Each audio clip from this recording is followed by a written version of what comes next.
the road. None of it very fresh. Watch your heads, everybody. I know it's difficult to ask you to duck down at this early stage of the morning.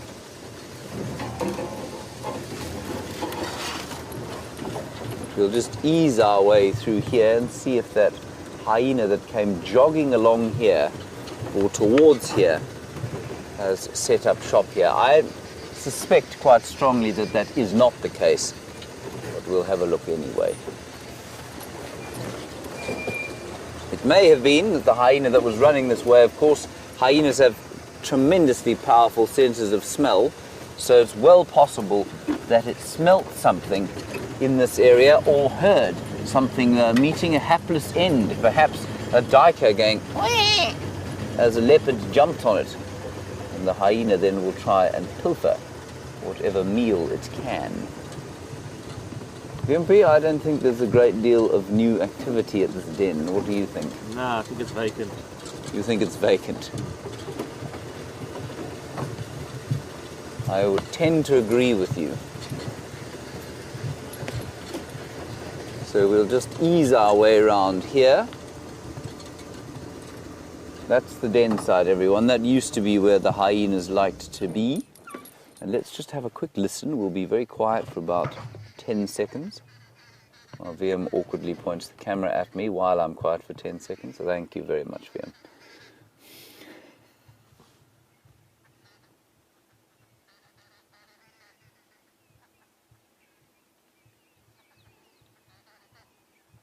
There, we've got some kudu alarm calling. Now, I don't know if you heard that, everyone. It would have sounded like a sort of bark of a dog in the distance. Oh!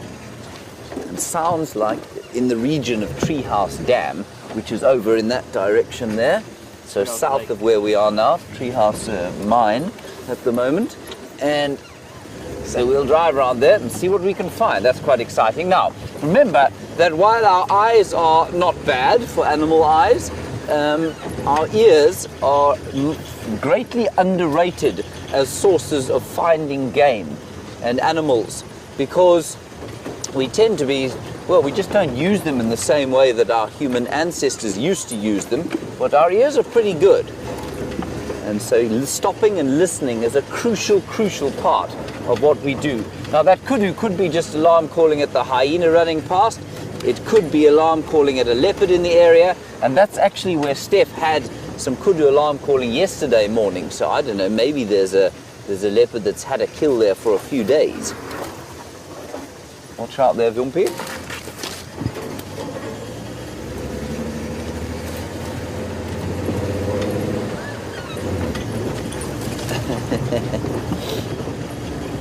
And Morning Glory, wonderful Twitter handle that. You say that surely there must be some kind of story to be told this morning, given the noises that were heard around here yesterday evening. I've no doubt there are, and we'll try and unpack them as the morning goes on, Morning Glory. I was just going to say that I thought it's a very subdued winter chorus. There was I think I heard a lark calling very gently in the background. There was a babbler and perhaps a white-browed scrub robin as well, but otherwise not a very loud morning chorus. I'm going to drive quite quickly, just because it's quite a distance to get around to the other side. But I have to stop here quickly, just so I know VM's going to kill me here because he likes to film very large animals only. But just look at that mist there. It is too spectacular for words. Oh, wow. That's not the horizon, everyone. That is a bank of clouds that has sat upon the valley of the Great Mulwati drainage line. All right, VM, we can carry on. You like mist? Ah, good. Especially leopards in the mist. Leopards in the mist, yes. There are lots of elephant tracks all over the road here. Maybe we'll be lucky with some of them. And Tina, you say hyenas in the mist? Well, that's what we had this morning, running directly to where we heard that kudu alarming. And I don't know if you did hear it, but it's a sort of, like I say, a distant dog's bark, but very deep and resonant, and it will move very easily through thick mist and through thick bush. It's a very low frequency sound, and you'll find that animals that live in this area and tend to live in thicker bush will make, if they do make any sound at all, will make low frequency sounds. They tend to travel better through the leaves. I don't know why. And Chris Rogue, you say you did hear the kudu barking.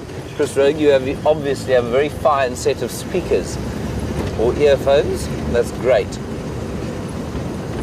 I always say that life is a little bit too short to listen to music through bad speakers, and the same goes for the bush.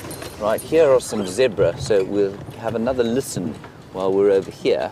But let's just have a look at these zebras,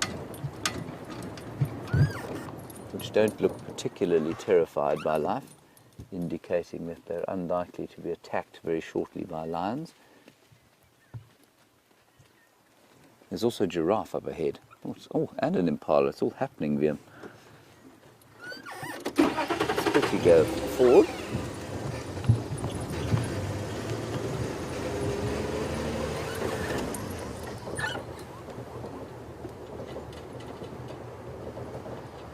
This is a great suite of animals.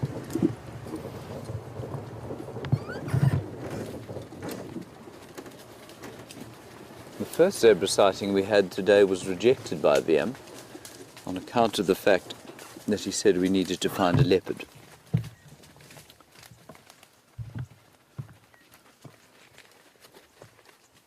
This is a really nice herd of zebra, actually.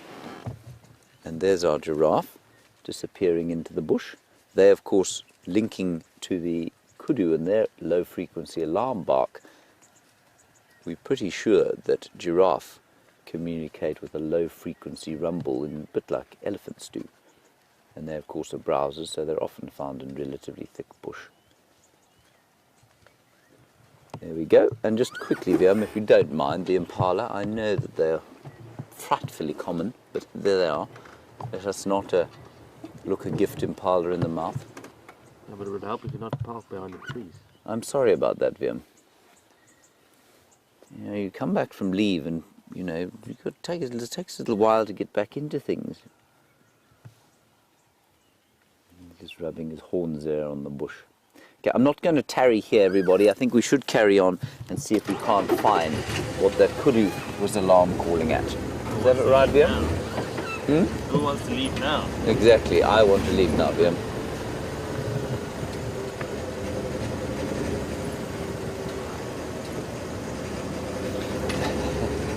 And my current favourite Twitter handle at the moment, Blue Butter Frog.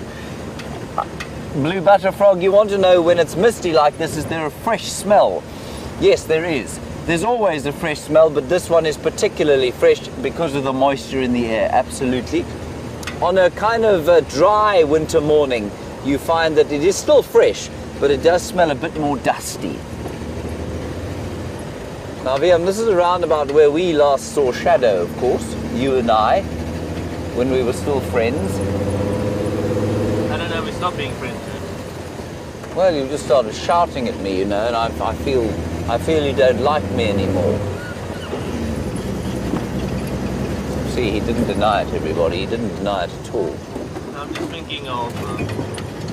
We've got some tracks of lions on the road. It's quite exciting. Here we go.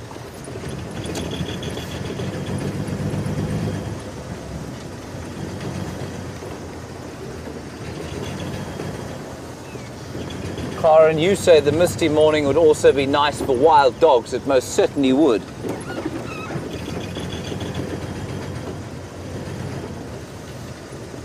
These tracks have gone off the road. I can't see them, but no, there they are. Lion tracks still on the road.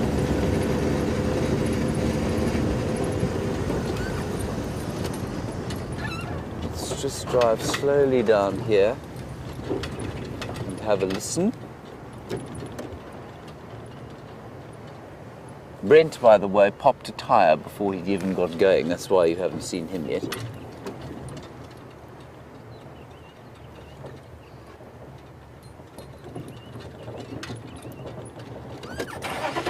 Hear anything further at the moment.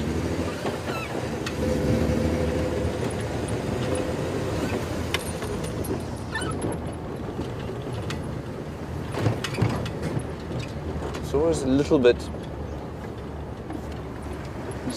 difficult to decide how quickly to try and follow the tracks, because you can miss them if you go quickly. But at the same time, a lion like this will move big distances. Yeah, he's going straight down the road here. I'm not going to stop and show you the tracks. Let's just keep going while they're on here, and we're heading towards where the kudu was. And James, Richard, do you want to know if the mist aids or hinders the tracking process?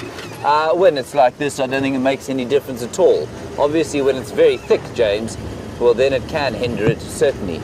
Because, yeah, I've had experiences where we've been tracking lions, for example, and they will just suddenly appear out of the mist when the visibility is perhaps lower than 30 or 40 meters. Right, let's keep going along here. The tracks are still on the road.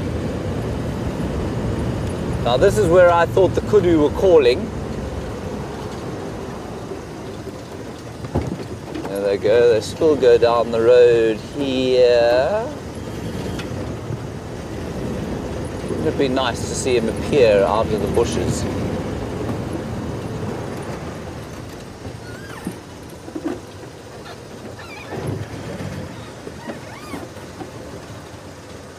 I don't see him no more. Where is he that side? No. Not? No.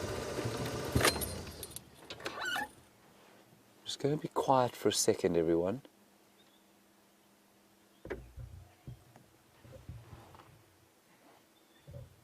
Now, of course, while we're sitting here listening, a hyena would have come this way if it had heard something being killed. And we tend to think of hyenas as being sort of devious scavengers all the time. But the greatest scavenger out here, of course, is a male lion. They will steal from absolutely anyone. So he could well have come along here for the same reasons, except this kind of obvious walking along the road does tend to indicate that he's marking territory, and maybe he was calling last night too. Let's see if he goes off the road, and then we'll head down towards Treehouse Dam. I'll just go backwards and see if I can find his tracks. And there they are.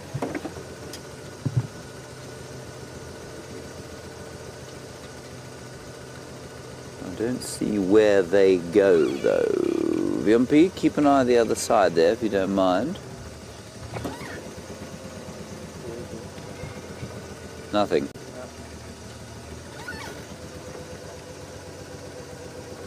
Right, I think we should go down towards Treehouse Dam at this stage.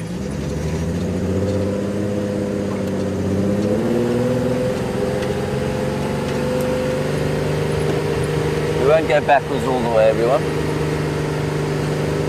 Just some of the way.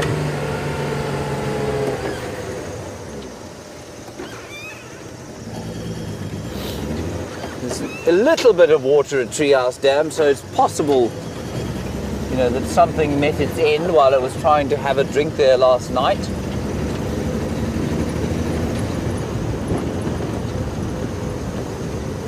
Plenty of elephant tracks around.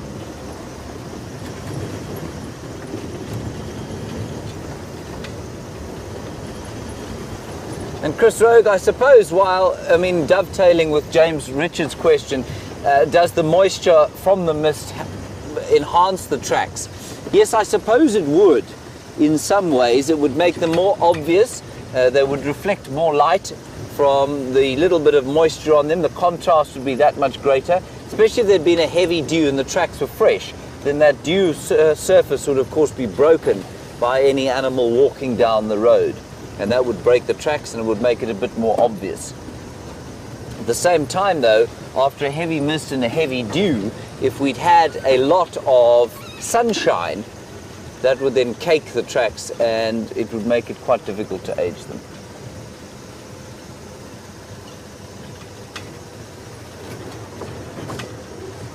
I don't see his tracks coming out here.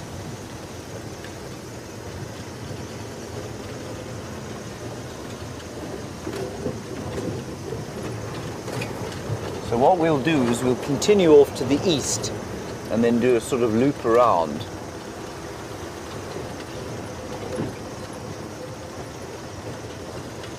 And as you were all saying or mentioning, the fact that there was so much noise and activity in the night would surely have a story for us to tell this morning. So often though, when the prospects are great, because of noise and tracks and great expectations, I find that things tend to be quiet, and quite the opposite happens when nothing has gone on during the night.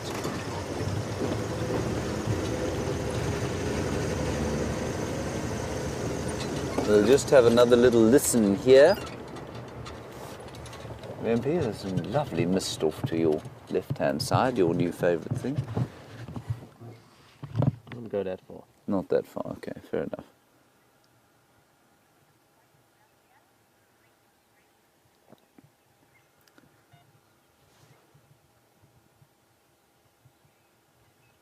What on earth was that?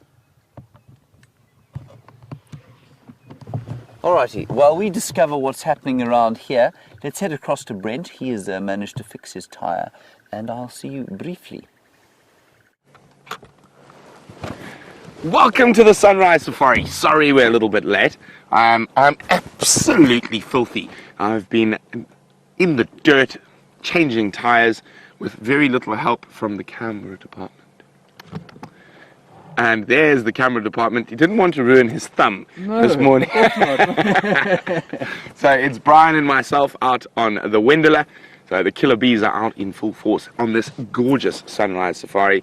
And the mist is just burning off. We just want to show you how absolutely stunning that looks as we look through back to the Vuyatela antenna with the sunrise and the mist sitting at tree tops towards around the Buffelshoek boundary. And you can have a look. There we go. Brian's going to zoom in for you now. We have a slight camera malfunction, but it's sorted. Look at that. And you can see the Vuyatela antenna and that mist sitting in the treetops. And what an absolutely wonderful time of the day to be out in the African bush. Now, I'm a huge fan of the African bush. I don't mind whether it's midday, afternoon, early morning, but I think at the moment for me, these early winter mornings are just absolutely to die for. You've got fresh tracks, you've got animals vocalizing, and you've just got some of the most stunning scenery around.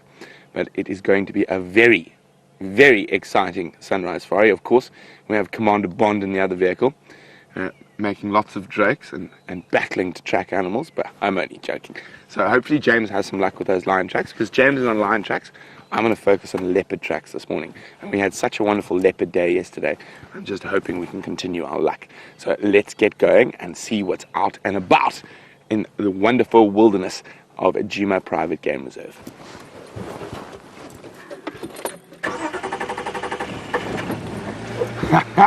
Anna-Marie is on fine fettle this morning.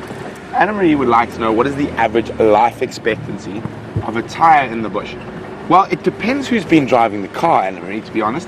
So I would say our average tyre, I mean, we've got some on the vehicles that are probably 3 or 4 years old.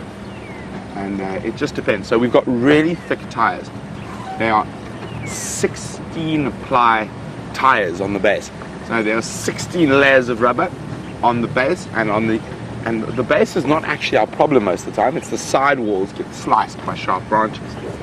And the side walls are 8 ply. So I'll probably say our new tyres have lasted very well, but I'd probably say it's about 2 years. We do patch, repair, and fix a lot. So fortunately, I've got big enough and ugly enough that I don't have to fix my own tyres anymore.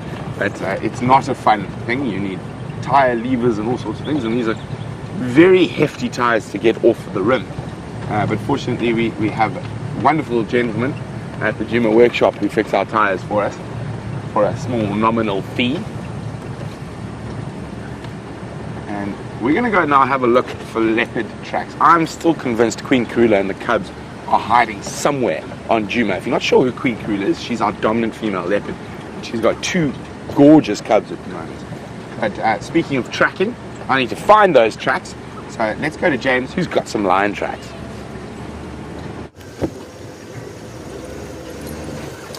So we've come around the block literally the block. I think for some of you it must seem a bit strange for us to use language like that, but in the same way that you would refer to a city block, so we refer to the blocks here. And we've come around to see if those line tracks don't pop out.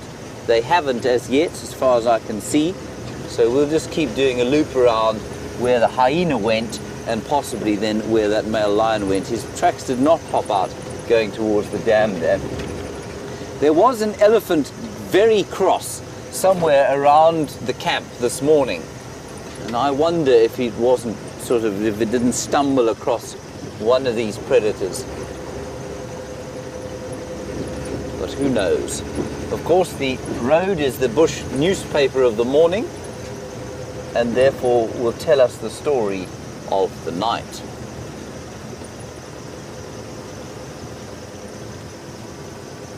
And Lucy in South Bend, Indiana, goodness gracious, there are mammals all over the place here today. There's a kudu. I don't think this is the same area where we heard her calling or him calling earlier. And that's a cow. Lucy, you want to know about the thick mist and whether animals move around more in it. I think you'll find that they will move into areas much like they will in the dark, where they can see and hear better. So probably into more open areas for animals like the impala. There's an impala. I'll just sneak a little bit forward. Young male impala.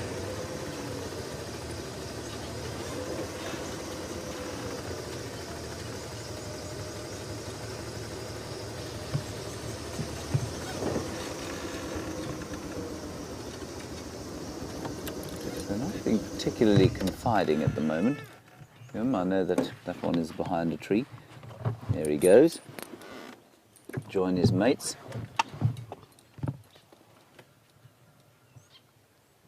It always amazes me how, with human beings, we often, our legs are, if you have to run through thick bush like this, you'll fall over the place, you'll trip over something, and yet with all four legs, these animals manage to dexterously sort of step between things, not break an ankle, not break a leg, as they step in holes and step over bits and pieces of vegetation. There's our kudu cow. She's still there.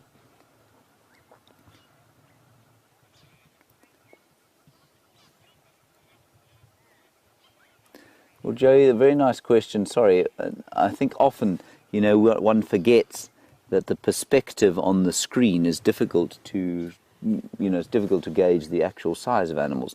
You want to know how tall a kudu is. Well, that kudu is about 4.5 feet. In fact, no, probably 5 feet at the shoulder, maybe even a little bit taller than that. So about 5 feet, which is about 1.5 meters or so at the shoulder. In fact, even more than that. No, about 1.5 meters at the shoulder. So she's quite tall. She's by far the tallest antelope that we have out here. Right, Viam, we've had enough of the kudu. We'll carry on, shall we?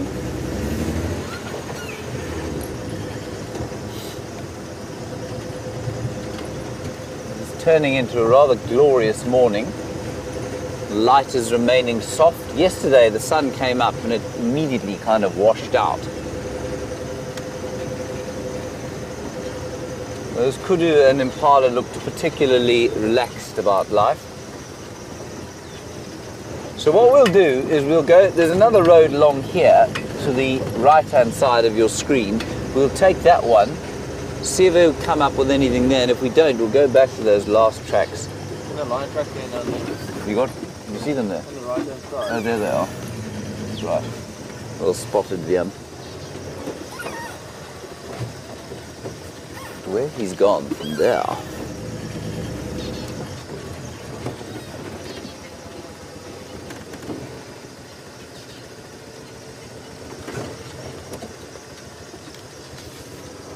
Shall we just check the junction here?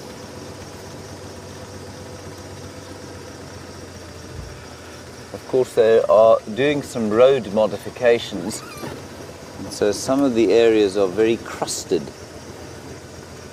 with hard soil, and it's difficult to find tracks. You see him there, Viam? I didn't see him either. you think it's logical to assume that he went left? Why is that? Well, you're walking on the left of the road, so we don't see.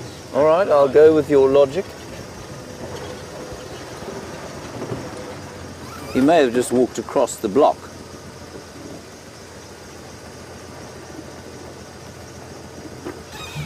Anyway, we haven't been up here yet, so let's pop up this way. No one's been down this road.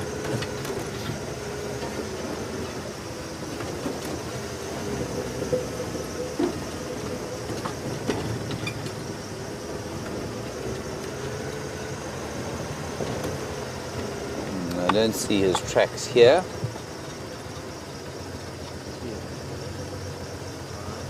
No. Right. I'm in two minds as to what to do here. I think we should go down Finn's Road. Simply because that's where the hyena was going, and I didn't see the lion track coming across here. It's around that corner, right? He's getting quite full of himself, this cameraman, isn't he? He's giving me all sorts of instructions.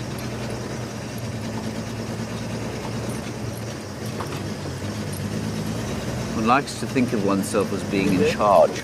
Is he there? So he is. Well spotted. Maybe we should leave him in charge. There's a diker in there. Then look, I spotted a diker, you see? You see him in there? Mm-hmm.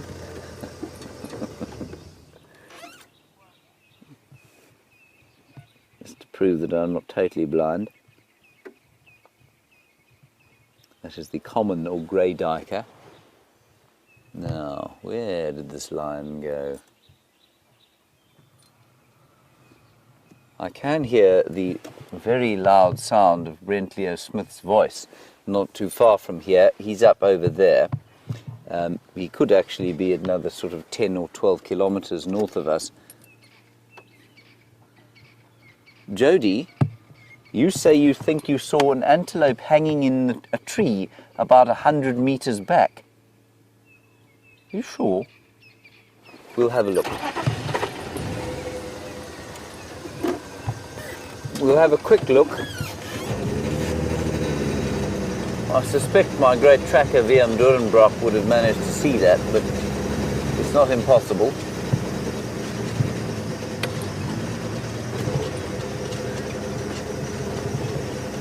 So what we'll do from here, I know Brent is sitting around quarantine, so we'll head off towards the east.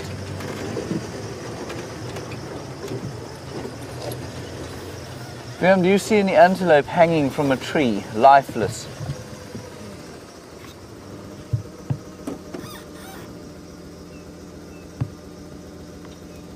Jody, this is about 100 meters back from where we were. But I don't see anything. But keep looking. Thank you for that. I think what we'll do is head across to the east now. Brent, as I say, I can hear his voice on quarantine clearings, and that's where this road goes. So the last lion track we had is over there, and it's going up the road, but I suspect quite strongly it will cut off towards the east.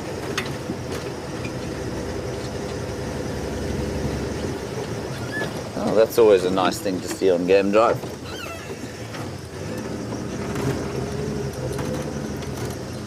And Rachel, you want to know about when the best time of day for tracking is. Rachel, now is the best time of day for tracking, just as the sun's popped up, low on the horizon, so it gives great contrast. You can see the different indentations of the tracks, and that's basically the best time to track. And obviously most of the predators are active during the night time, so when the tracks, at least when the morning breaks, so the tracks are normally pretty fresh. If you try and track in the afternoon when the sun is also at the sort of same angle, well, A, you're going to lose light, and B, it's quite likely that if you're tracking a predator, the tracks are from the night before, and so they're less likely to be very fresh.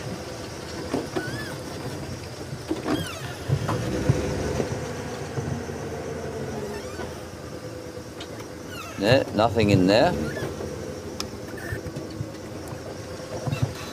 Let's keep going.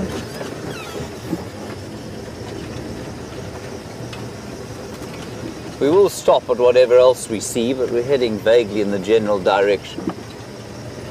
There's the buffalo.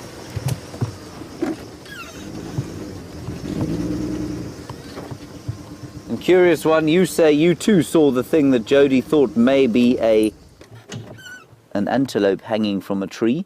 You thought it was a branch. I think it's quite likely. I have many, many times been fooled into thinking that a hanging piece of sort of dead tree is in fact a dangling antelope leg. That is a buffalo, everyone, lying very relaxedly in the thick bush there. Again, it doesn't seem to have seen a lion too recently, does it, Viam? Wimpy, just up in the tree there, you can see that the spider, a number of spiders, seem to have caught some mist, which is very pretty indeed. Is it not? Mm-hmm. Spiders in the mist. Spiders in the mist, yes.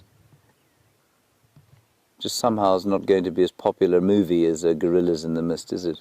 I doubt it. Spiders in the Mist. Okay, let's carry on.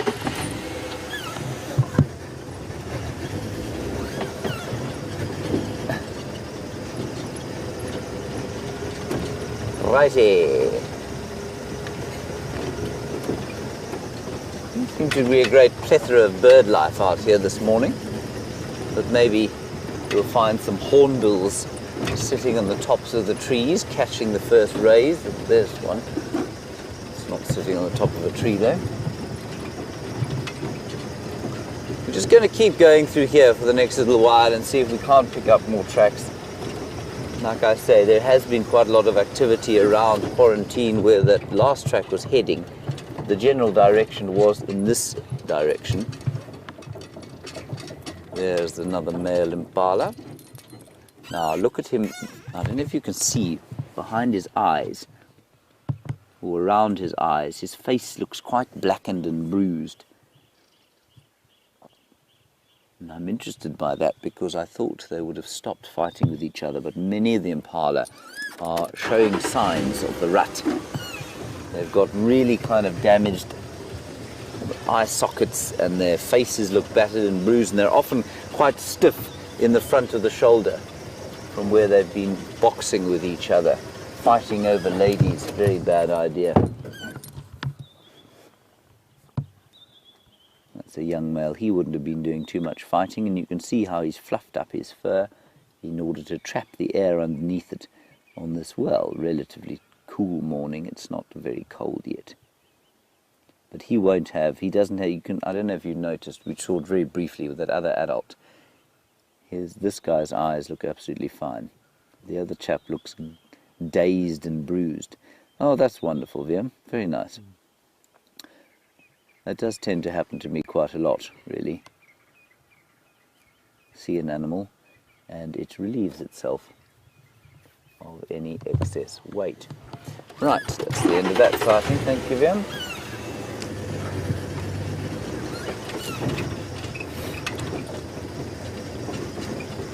Now this road we're on is called Ingwe Alley, which basically means leopard alley. I have seen a few leopards here, but not very many. Now let's just try and get a look at this impala's eyes again.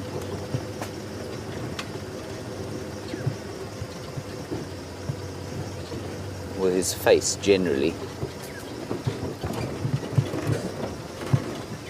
He's not being very confiding, in fact he's being plain irritating. It's going to be impossible to film staring straight into the sun, so let's carry on.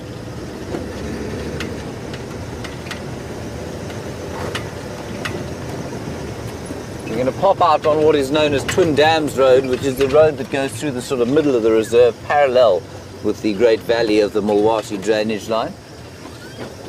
What's your head here, Vumpi? Oh, just before I go underneath this, you'll be quite interested to know, some of you who like vegetation. Very few of us like vegetation more than we like lions, but still it's quite interesting. You'll see here that the leaves have started to change colour. I mean, this particular branch is going to die because it's been broken off by elephants. But this is the sort of autumnal colour, and that's the most common one. So there is a little bit of red, but largely it goes yellow almost immediately, and then the leaves drop from the trees. So we don't have a great swathe of maroons and yellows and browns like you might say in the boreal forests, or in Canada, or in many parts of the United States. That's a really nice artistic picture there, Liam. It's very subtle. I'll try. Right, on we go.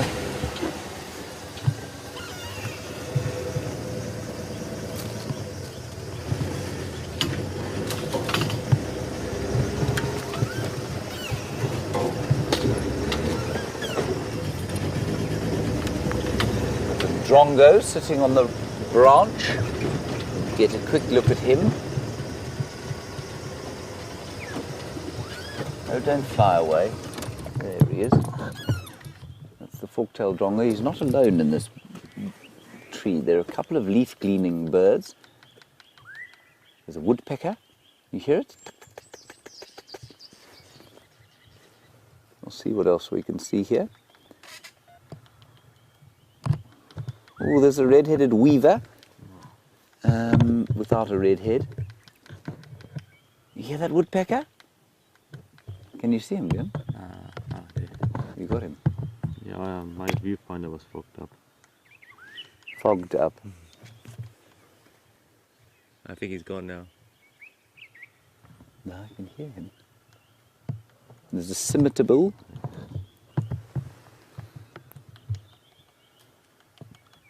That's the scimitar bill I think you saw just hop around there. Yep, see the scimitar-shaped bill, very appropriately named bird, part of the hoopoe group. You can hear an oriole calling. A beautiful bird party here. You can hear a bulbul calling.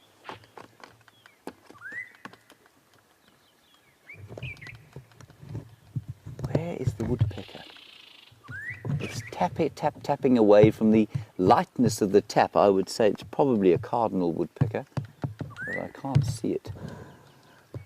You know where it is. I think it's actually further away. I think it's on that. There it is. Follow the dead tree up the main trunk. That's it. There we go. He's somewhere there.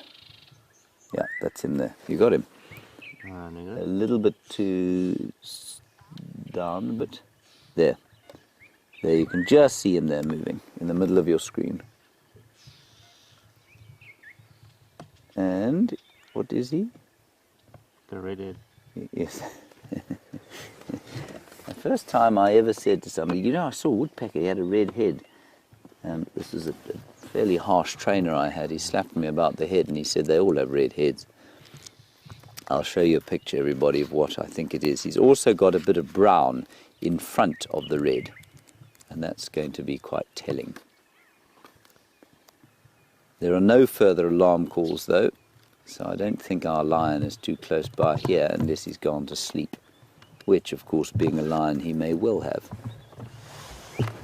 So what we're looking at there is a male cardinal woodpecker, and if you look there, you can see him.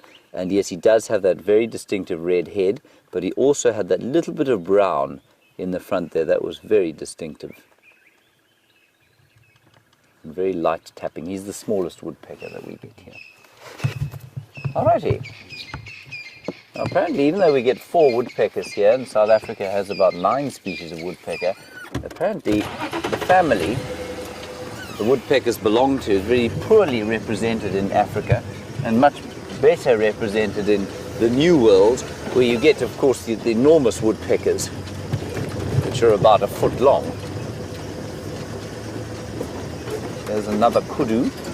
There's plenty of general game around here, Vim.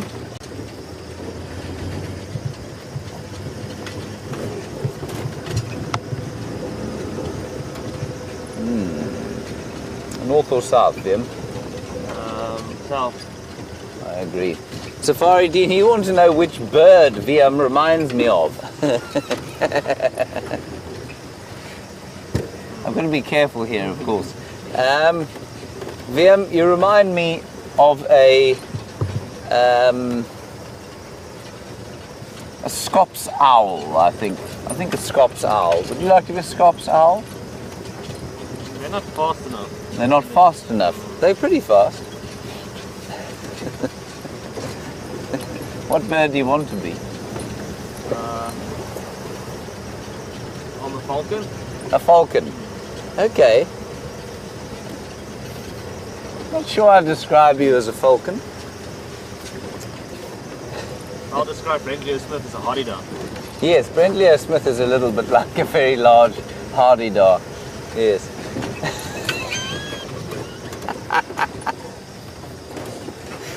That's got the final control in absolute hysterics. I can hear Geraldine laughing her head off.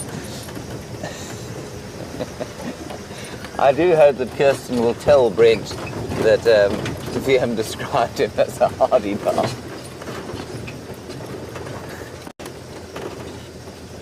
Right, let's keep our focus here. Let's see if our lion didn't pop across here. Brent says he's coming up with something for VM. I suspect I will be the target of his. Oh yes, he's coming up with something for me. I didn't call him a hardy-dar, but it's going to be me that bears the brunt. I'll tell you what it'll be, everybody. It'll be something like a wax bill, or a Cape Penduline tit, which is a very small bird like this, or a bumblebee hummingbird, something small. I would say budgie. Or a budgerigar, yes. There, VMP is the most uncolourful member of the Turrico family. That is the grey go-away bird, which always looks slightly like a startled punk, I feel. And again, we can just hear a very subtle dawn chorus today. You can hear the crested barbet.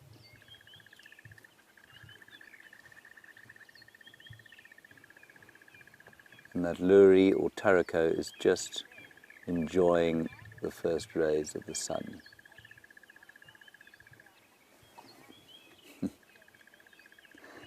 And a very good question from Stay Big, the answer to which I don't really know. You say, why do we refer to birds as sitting on a branch when they're much more clearly standing or perching? It's just one of those quirks of the English language, I suppose. And I guess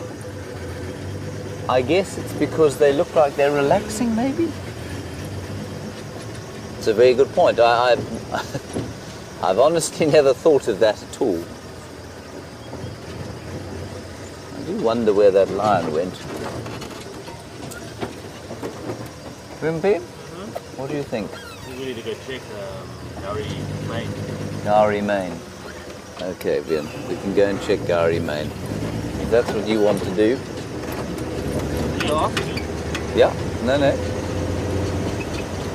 I'm happy to do that.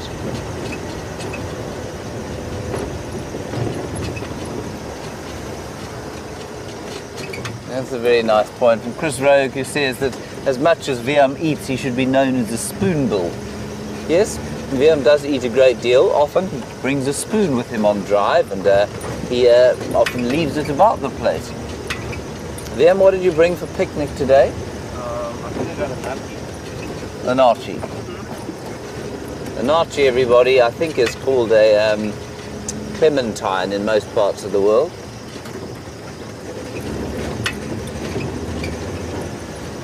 It's a citrus fruit, the peels of which will no doubt find their way under my seat at some stage.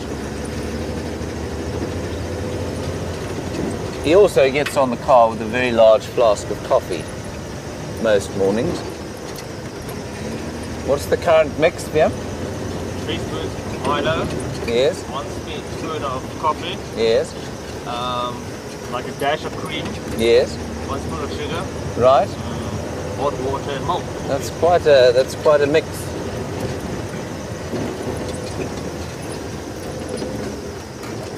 There's been plenty of elephant activity around here. You can see the leaves all over the road. Not very fresh elephant activity. Let's just drive slowly through here.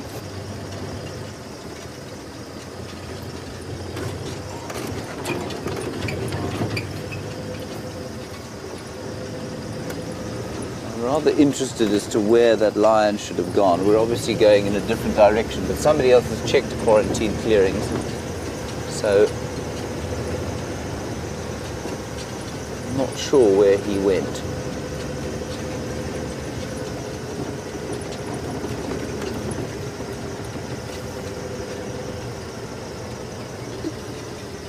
Hello, Gareth. Gareth, you asked a very valid question as to where have all the woodland kingfishers gone? Gareth, the woodland kingfishers have absconded into tropical Africa from Senegal in the west, I think probably most of the way across to the Sudan in the east. And they'll be in that area just south of the Sahel. So we've got the Sahara Desert, then you've got a band of arid land underneath the Sahara called the Sahel. And they'll be just below that, where it is now summer, and they like to eat the insects that are on offer there. And it's possible that you might see a woodland kingfisher in its first year not migrated. I saw one very late, in April, late in April, a sort of youngster, which didn't quite have its adult plumage yet.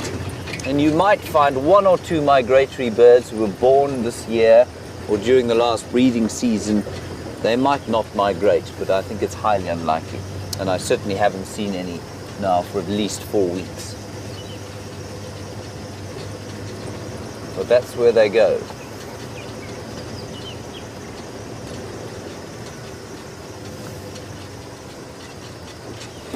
And Tony, lovely question from you. You obviously know about birds, you know about vultures, and you say, do we get the bearded vulture here? No, Tony, we don't get the bearded vulture. You say, do they stick to the mountains?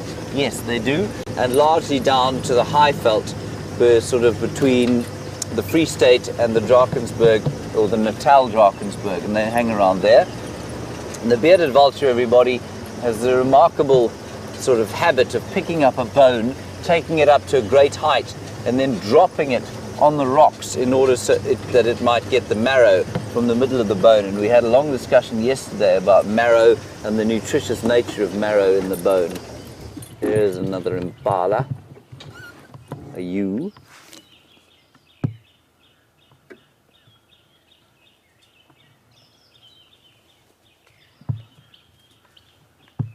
And there's a ram, which suddenly realized he's been spotted. Look, he's only got one horn. Poor fellow. And he's lost from fighting over girls. He also seems to be deeply confused as to which direction he should be walking in. There are a whole lot of them back there. Many of the impala rams, although the females have almost certainly been mated already or been covered, that testosterone in their bodies, which escalated to extremely high levels during the dark phase of the moon in May, will now, although it will be coming off and dropping down, it will still be quite strong, and so they still won't be particularly pleasant to each other. They'll be still filled with a sense of competition. Righty.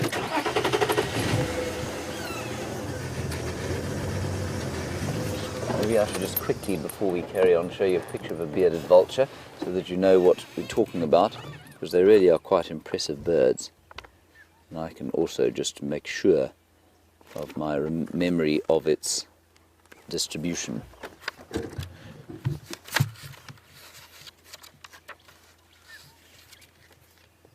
Where is he? There he is. The bearded vulture. He doesn't look very vulture-like. He's a very good-looking fellow. And there he lives in the mountains. That's his distribution there. You can see the map of South Africa. I'll just cover it with my shadow. That pink bit is the tiny little area in which he lives. Very nice bird. There we go, Wimpy. Do you feel more knowledgeable now?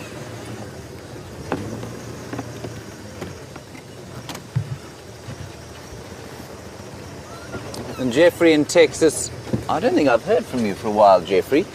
Nice to hear your voice again in my ear, even though it does sound a bit like Kirsten.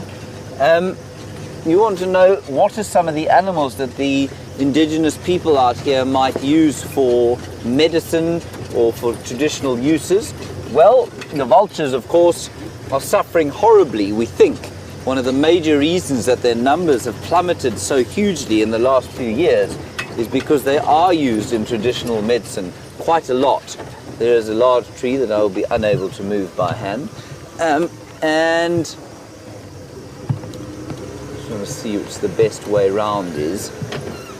And Jeffrey, they, because of their association with death, there's often a thought that they have second sight, you know, so that they're able to see the future, or they're able to predict death or something like that. And so they are used quite extensively in traditional medicine. Then other animals that would be used would be hyenas, quite often.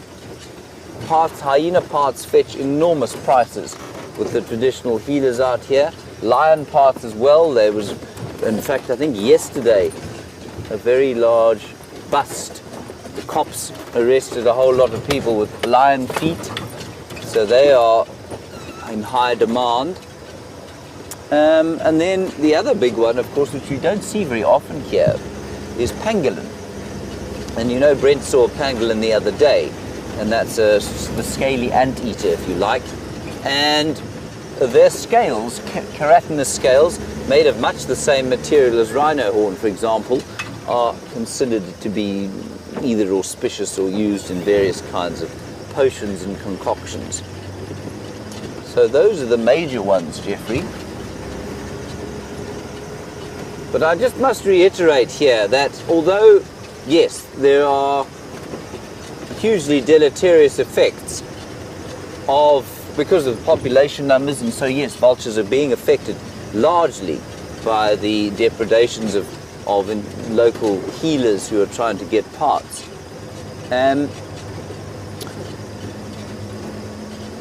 There's often a thought that, you know, a place like the Kruger National Park is necessary because local people will denude wildlife if they're left to their own devices. When in actual fact, of course, the Kruger National Park was only a necessity, and most national parks have only around the world have only become a necessity since the advent of white settlers and their guns, and they took out huge numbers of wildlife. And that's the main reason that we have national parks at the moment, because that's why they needed to be protected. And I think it's just very important to bear that in mind when we talk about indigenous cultures and the often conflicted space that is the borders of these national parks because of the poverty-stricken people that live on the borders.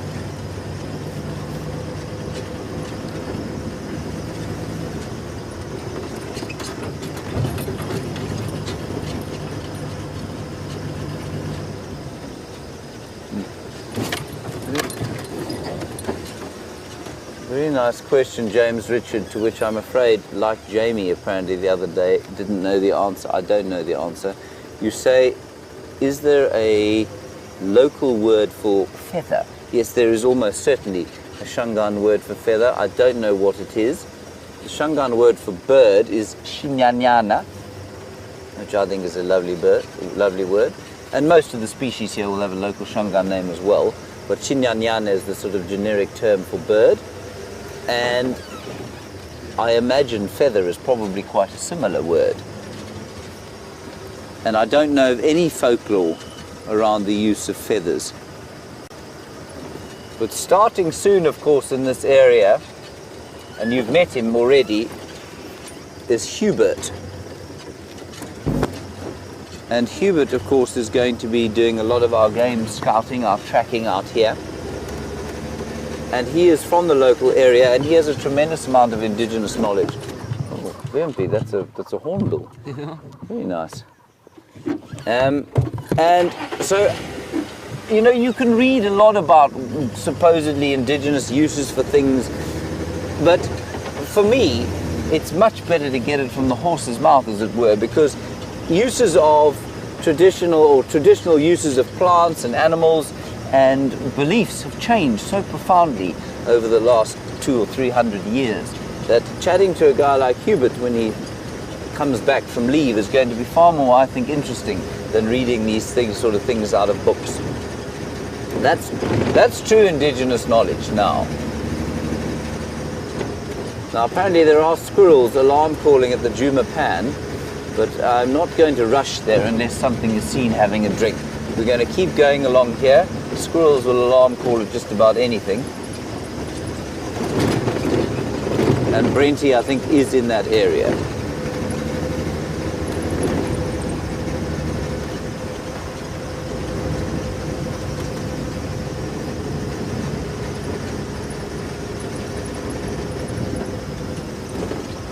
And Jeffrey, you're wondering if there are any programs around to stop the use of, local products by traditional healers and that sort of thing. And the answer, Jeffrey, is yes, absolutely. I mean, one of the major conservation nightmares from a traditional point of view has been a religion called the Shembe religion, which is a derivation. It's a sort of Christian-derived religion. So it's not entirely indigenous at all. But it's that particular sect, it's a Zulu sect of religion, has got it in their heads it's become traditional that everybody who belongs to the religion's got to have a leopard skin pelt hanging around their necks. And of course that is just not sustainable. And there are thousands of leopard skins that, because of this religion, and it's, like any religion, it creates a certain amount of fervor, and people will spend enormous amounts of money getting the right kit in order to connect with whatever deity it is that they think that they're connecting with. And leopard skins have been a major issue with that. And there's some very successful programs now where conservationists have gone in and they've created synthetic leopard skins, and that seems to be taking over. And so that's one great example of conservation efforts that have, they've communicated and engaged with a traditional belief, well, a semi-traditional belief, and had a great conservation effect. Now we're driving along the southern boundary, and we just might be very lucky to find tracks of Karula or even Shadow going either north or south, but with any luck, north. This was our sort of original plan this morning.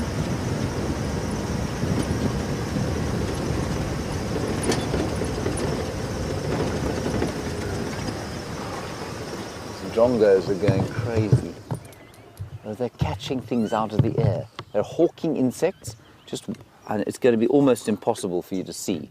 But they're flying around, and every so often you'll see them stop and they're catching insects. There must be some kind of bloom. They're also having a bit of a fight, a bit of a scrap. There's some elephants calling.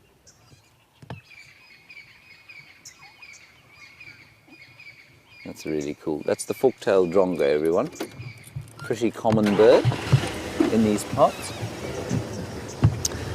Joey, you asked a question. It has now completely slipped my mind. If Shadow came across Karula's cubs, you say, what would she do? Joey, Shadow would almost certainly leave them alone. I don't think she would be a threat to them. Whether she would recognize them as her kin, I don't know. If she came across them without Karula, it would be very interesting to know. I don't know what she'd do. I'm pretty 99% sure she wouldn't kill them. If, however, Sindile came across them, well, that would be a different matter, because he is a male and he's now, well, he's not quite a fully grown adult yet, but that could be a little bit more dangerous for Karula's cubs. But it would be very interesting. I mean, the great question, of course, is will Shadow and Sindile meet up again? And if they do, will Shadow, what will happen with Shadow's cub and Sindile? What kind of interaction will there be there? And in my experience, young male leopards who meet their siblings from a later litter tend to be, while not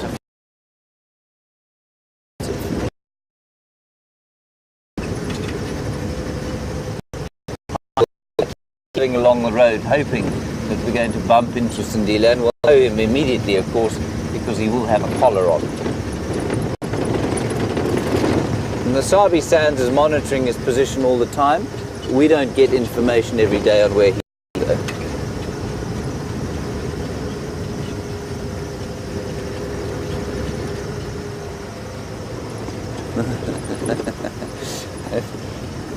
E.B. Murphy, you say, would we have any more luck drawing out the predators if we travelled along the reserve on a mountain bike?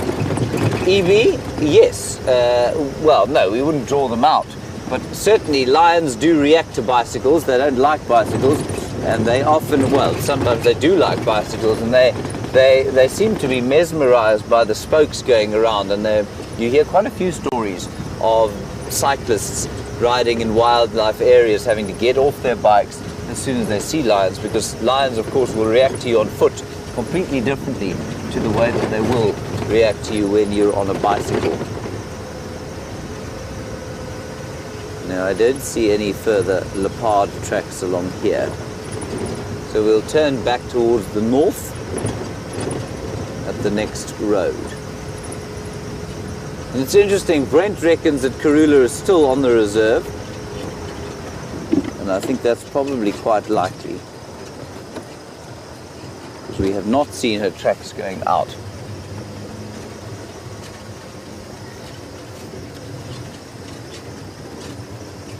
It's always funny, you know, after you get back from leave, it takes a few days to get back into what's going on with the animals and just develop another feeling for the place. Do definitely have some kind of second sense or sixth sense, second nature after a while in an area, and you tend to sort of almost feel what's going on rather than have to look in a completely linear fashion. There's our giraffe from earlier this morning. Two giraffe, one female, one young male. That's the young male. It's nice to see Vian, isn't it? You don't seem very excited, Vian. No, if I'm not mistaken, giraffe is not your favourite, is it? Vian's shaking his head, and somebody's been told a very hilarious joke on a game drive just to the south of us. Now look how full his cheeks are. Oh, sorry, we're on the wrong giraffe now. It's alright, she's also got quite full cheeks, but he's got even fuller ones. He's chewing his cud. Don't go behind the bush, you beastly animal. Typical, typical. Anyway, this female is looking quite fixedly towards the east. What she can see. Now watch her cheeks. Oh, she's definitely seen something there.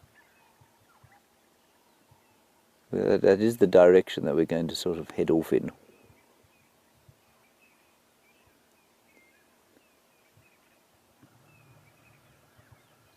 You can hear some francolins, and you can maybe hear some hornbills going just behind. Now watch her neck. No, she hasn't swallowed yet. Come on, swallow. Endless chewing if you happen to eat only vegetation. Breaking down cellulose and lignin, which make up the structural material of the plants, and of course it's almost impossible to digest. It's why you and I cannot survive on a diet of combretum leaves and ziziphus. Quite apart from the thorns that would get into our tongues, have you? Yeah, that would be horrible. It would be horrible, wouldn't it? Now watch her throat. Ooh. Did you see that, Pim? I did. That was her bolus coming out of the front chamber of the stomach, back into the mouth, and now she gets to re-chew the food that she ate a little bit earlier. And as I always say, I'm so glad I'm not a ruminant. Right, it would be great. You think it'd be nice to re-eat your food? Viam, just put the camera back on the giraffe quickly. I think it's seen something. Thanks. That, of course, was a ruse, everyone. I wanted to put on my sun hat, and I didn't want you to be blinded by my balding pate. On we go.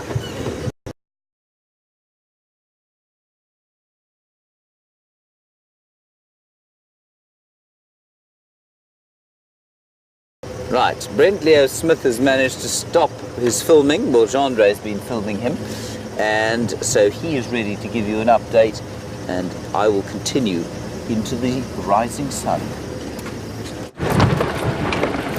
I'm so happy to be back. I'm definitely not made for non-live filming. Apparently, I don't embrace the acting. I like being live and I like looking for animals. It's much more fun than driving up and down the same 25 meters of quarantine.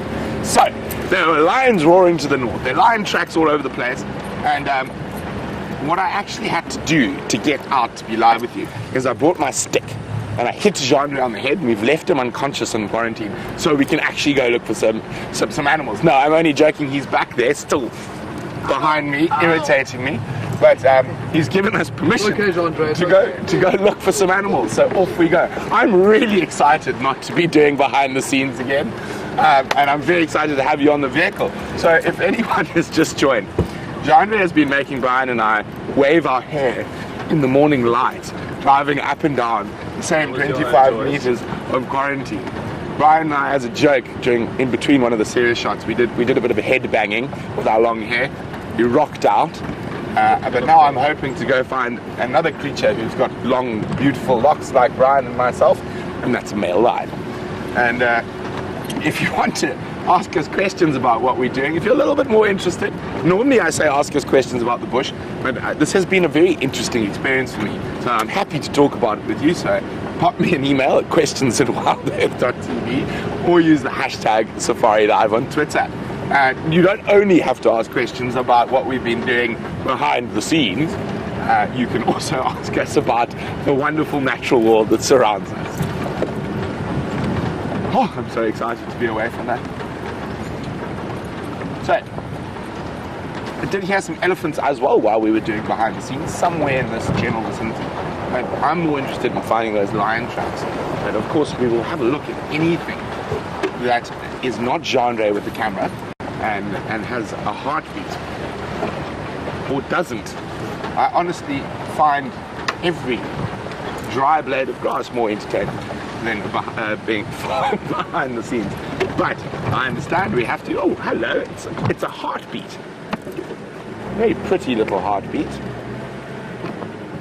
There we go. Hello, ladies and gent. There we go. Some beautiful Inyala. There's a big male. Oh, look what he's eating. Now he is eating a Timbuti tree. So there are very few animals that eat Timbuti trees, and when they do, they are normally eating it because they've got stomach problems. An infestation of tapeworms or fluke worms, and they eat this highly noxious tree to purge their system. And Nyala are not the only species. Kudu, baboon, black rhino, elephant, giraffe. Now the milky latex from a Timbuti tree, if you get it on your skin, it'll actually burn you. And it's used traditionally in traditional medicine to burn off warts. So very, very potent. Now that poison in the Timbuti tree is so potent that even if you inhale the smoke of a fire that's got Timbuti wood in it that's very dry, oh look, there we go, it's coming out into the open. Hello, little one. You will get highly nauseous. Even worse if you cook meat or any food on that fire. That smoke, those fumes go into the food and makes you very, very ill. And there we go. Such a beautiful antelope. Hello. Okay, there we go. She's crossed down. They're going to keep moving down this little dry creek system. There's lots of evergreens around these little river systems, so it's the best place for food if you're a browser, which Inyala are. Now, we're going to move on. Justin is wondering, what are the medicinal plants that you get in Kruger? Well, there's lots, Justin, and quite often some of the medicinal plants can obviously that can help.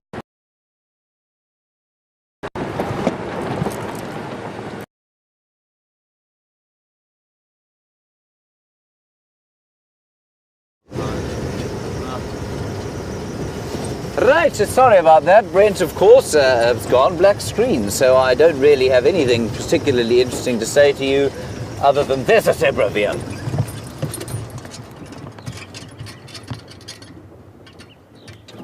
Oh, we didn't get a lot of warning there. Whew. Luckily we're so sharp, isn't it, VM? Mm-hmm. It's practice. Yeah. Same lonely zebra. I'm sure he's got some friendies in the bush there.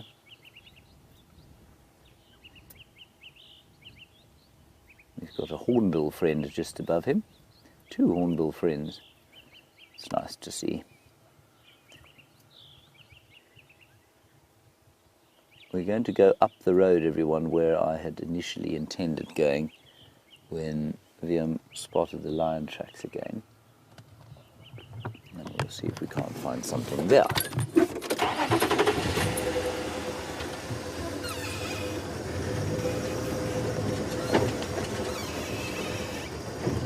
Sandy, a nice one from you. I suspect born of the fact that you've heard that zebra are very nasty as zoo animals or to try and keep domestically. You say, are they a danger to humans in the bush?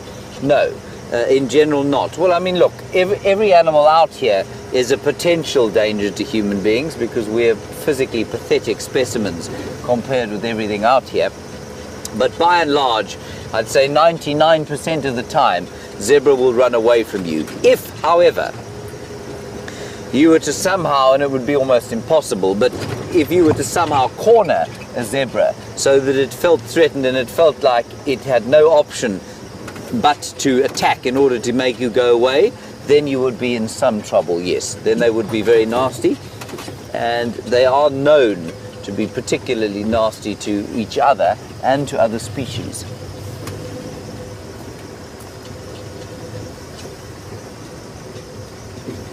So Sandy, yeah, I mean, we've seen many times we've seen zebra, and where, you know, you wouldn't sneak up on a buffalo bull if it knew you were there, because it would either move away, it would show, and be much more likely to come towards you.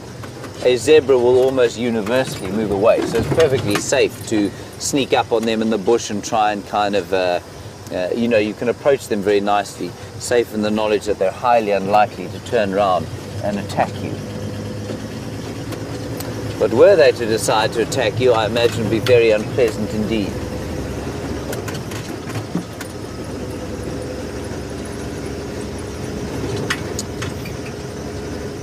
Hyena disappeared, know where it went, and likewise the male lion.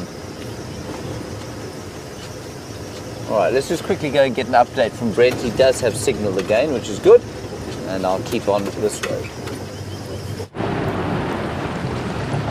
So of course our loss of signal I blame on Jean-Dre. You know? Everything that goes wrong today is Jean-Dre's fault. Because of I can't explain how much it hurts me when I know there are fresh tracks and animals about to drive up and down on the same 25 meters. We did have some fun though. I nearly ran over him once, which was really enjoyable. His face, as I turned the car towards him while he was running next to us. But let's get a bit more serious. So we're gonna try focus on finding tracks, and Justin was asking about medicinal plants, and unfortunately the medicinal plant I wanted to show you and was right in a dip where we had very bad signal. I will keep a lookout. I know there's some coming up, but a lot of trees will have medicinal properties. Not all of them valid. A lot of them are psychosomatic. It's a thought rather than anything. But a really good one to know, and especially if you have little children out of the bush, there's a couple of tree species that are very high in tannins. So what that does is it acts as a painkiller and numbing device. So baby elephants also feed off these two tree species. Now elephants don't normally feed off these species. This year is a bit different because of the drought. But we got a spike thorn, a gymnosporia. Now, this is how much I love you guys. And Brian loves you as well. And Jean-Dre definitely loves you. So I'm going to get Jean-Dre a big bunch of these. I'll eat all these leaves, man. Here we go. So there we go. Jeandre? Here we go. Now let's go round to where Jeandre is. So we make sure he puts it in his mouth. Hello. He has his leg. So hello, Jeandre. So the Gymnosporia, the spike thorn, is very, very high in tannins. So if you chew it, bleh. So basically what starts happening is your mouth starts drying. So it actually sucks up all the saliva, and if you chew it, excuse me, for long enough, not only will it dry out the mouth, so it also numbs. You can actually start feeling it on the edge of your gums almost immediately after chewing for a little bit. That we're not really going to get a numb mouth from the amount we've eaten, but you can actually feel the slight numbing, and Jeandre is eating more. He's an idiot. So it actually starts numbing. So this is used in, sorry, Jeandre, let me just ignore him. This is used in traditional medicine for dentistry, for toothaches. So there's a couple of different species that have that very high tannin that can be used. And I've actually had trackers before with a sore tooth and not being able to go to the dentist, literally chew wads of Gymnosporia to stop that. Oh, Andrew's trying to get hold of me on the radio. Standing by, Andrew.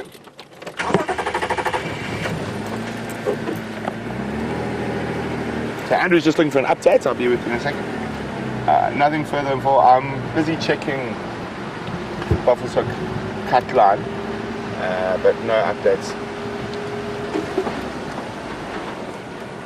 Oh no. Now we've got lion tracks of at least 2 or 3 lions. Andrew, I do have an update now. I've got Nkonzo, Sabi and Gala heading west on Buffalo's Hook cut line. Gotta go shortcuts just near the Buffalo's Hook sign.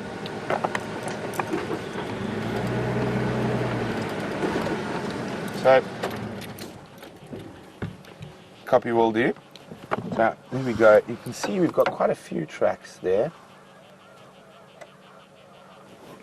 And if we come out a bit wider, Brian, so you can see, where's my finger? There's one there, and there's a more difficult one to see over there. So there's at least 3. So this is more than likely the Nkahuma Pride, just from the area we're in and where they were found in Buffalo's Hook yesterday. So we've changed our plan. We're no longer heading down the long road to the east. We're going to try the very short road to the west, because our northwestern corner of Djuma is just up here, and I've got a feeling if we're going to see them, we're going to see them on that big open area around Sydney's waterhole. So hopefully a not so clever buffalo wandered down and managed to run and die on our side of the boundary. I made sure they haven't gone straight north. No, they're still here.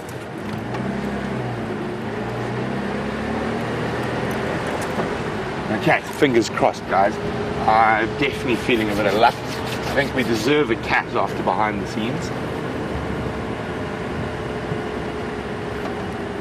So you can see the lion tracks still heading west.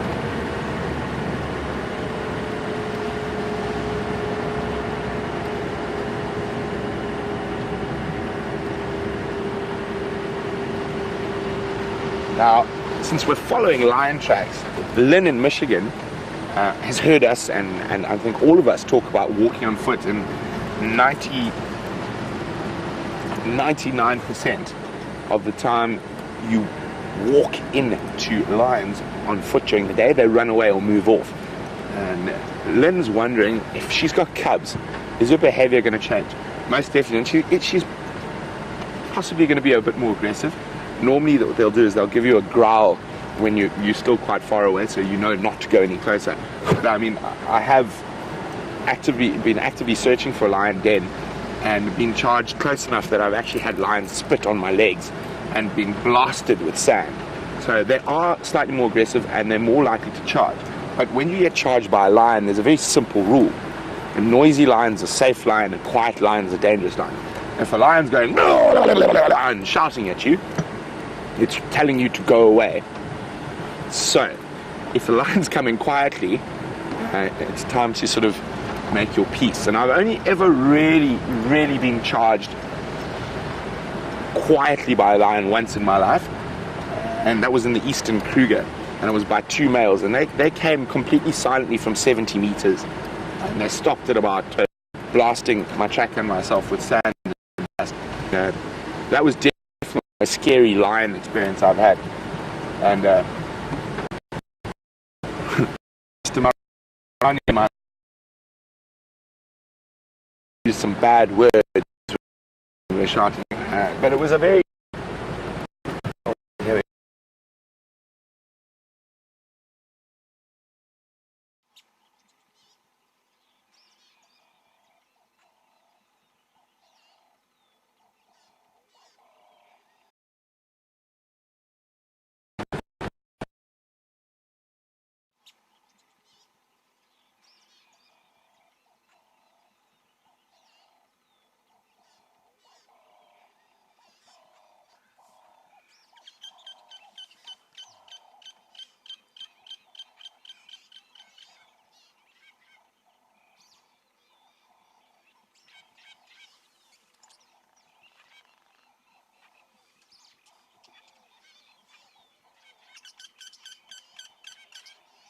Sorry about.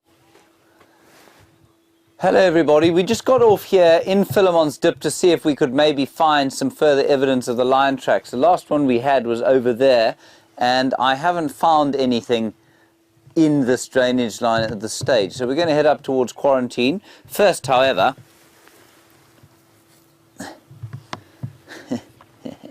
this is really cool. In that hole that the elephants dug, and of course the elephants will dig for water, they're very good at digging for water,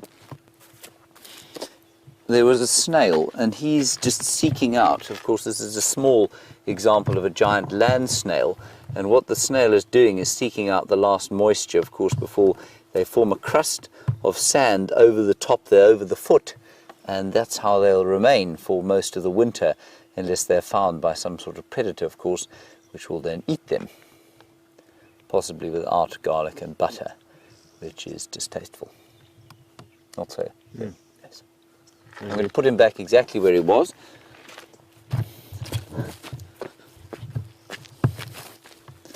And then we'll continue. There's a delicious smell here, and I think it's that wonderful plant called Hemizygia praetorius, or Pretoria, and I don't know, I don't think it has a common name, but it just smells like it's very difficult to describe. It smells like a comforting smell of home, almost. Right, we'll leave that snail there. I can't see any of the Hemizygia, though. So maybe, ooh. Maybe it's something else. No, it's not that. Anyway, there it is. We're going to go up onto Quarantine clearings now. We thought we may have seen some elephants there from way the other side. Let me plug myself in so that the dulcet tones of Kirsten McLennan Smith might once again fill my head. Ah, there it is.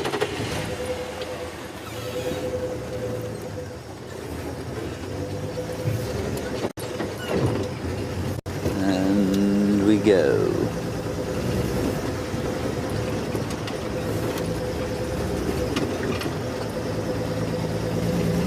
Oh, there are no further tracks of this line coming up here, so oh, no, hang on, there they are. They're on the road here. They're going up this way. They've been driven over. There is a bit of construction work going on. You've seen how Twin Dams or Treehouse Dam has been made a lot larger. So are all the dams being made larger. And there was a construction vehicle that came down this road earlier on, and he did drive over some tracks there. So this line did come up this way. I shall be most astounded if we just find him lying on Quarantine clearings. But I think Brent was around there earlier today.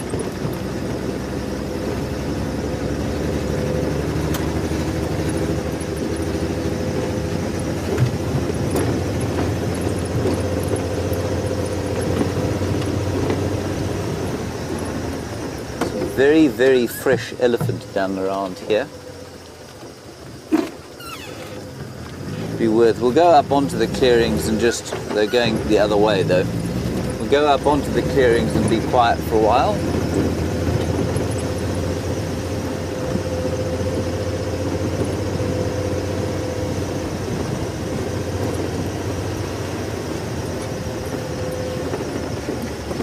I'll be mortified if this lion is lying on the clearings here.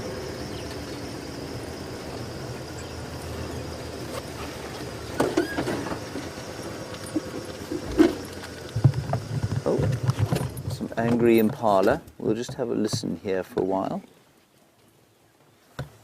There they go, chasing each other. Totally wasting their time at this stage. Still, they are a picture of grace.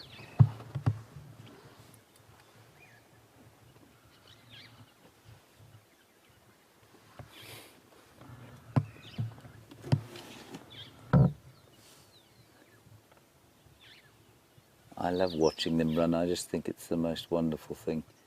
So completely effortless. Especially, of course, you know, as one gets a little older and one's bones start to creak.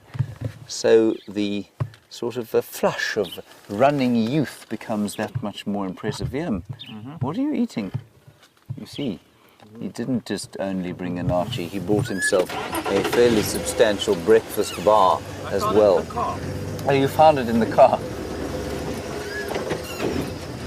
Okay, and Brent has some more signal now. Let's go and find out what's happening with his lion tracks.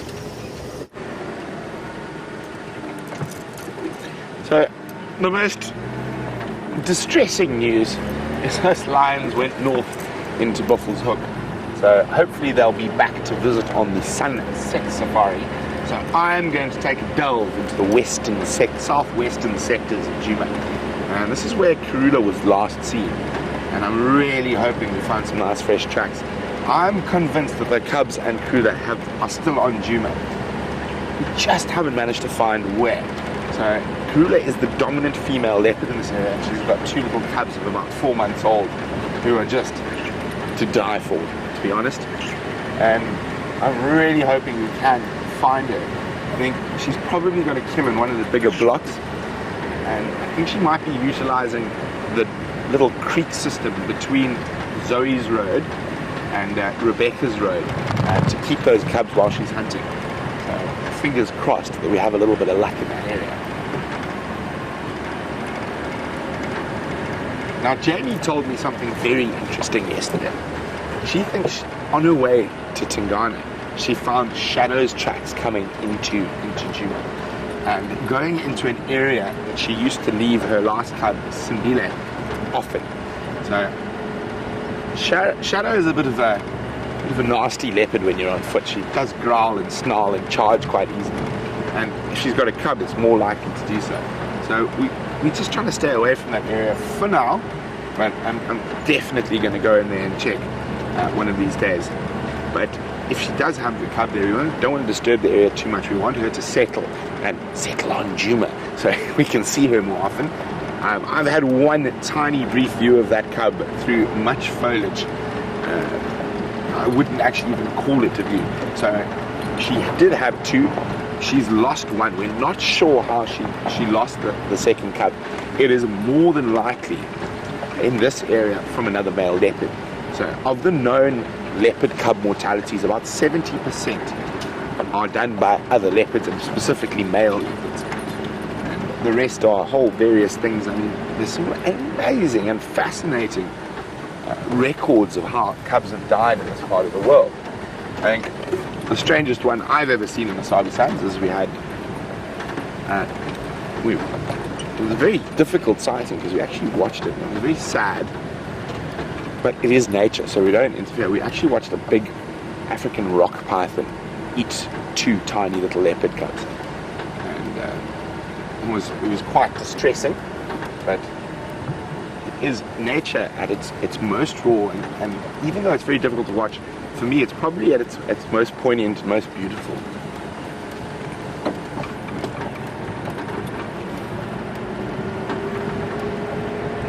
Okay, well, what have we got walking down the road here?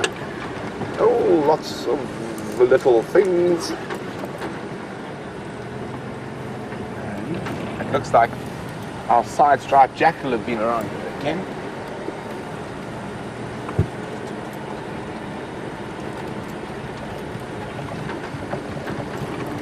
Well, hello, Justin. Justin would like to know what it takes to become an excellent tracker and what would I consider to be an exceptional tracker.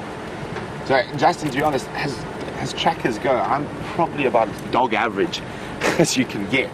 There are some gentlemen out here who are absolutely amazing, and I've been very fortunate enough to work with a few of them, and that's where the little, if any, skill I have has come from.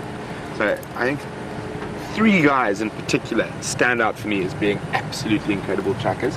One was the gentleman I spoke about a little bit earlier, we got charged by the lions, a guy by the name of Glass Marmani, and the man is a magician.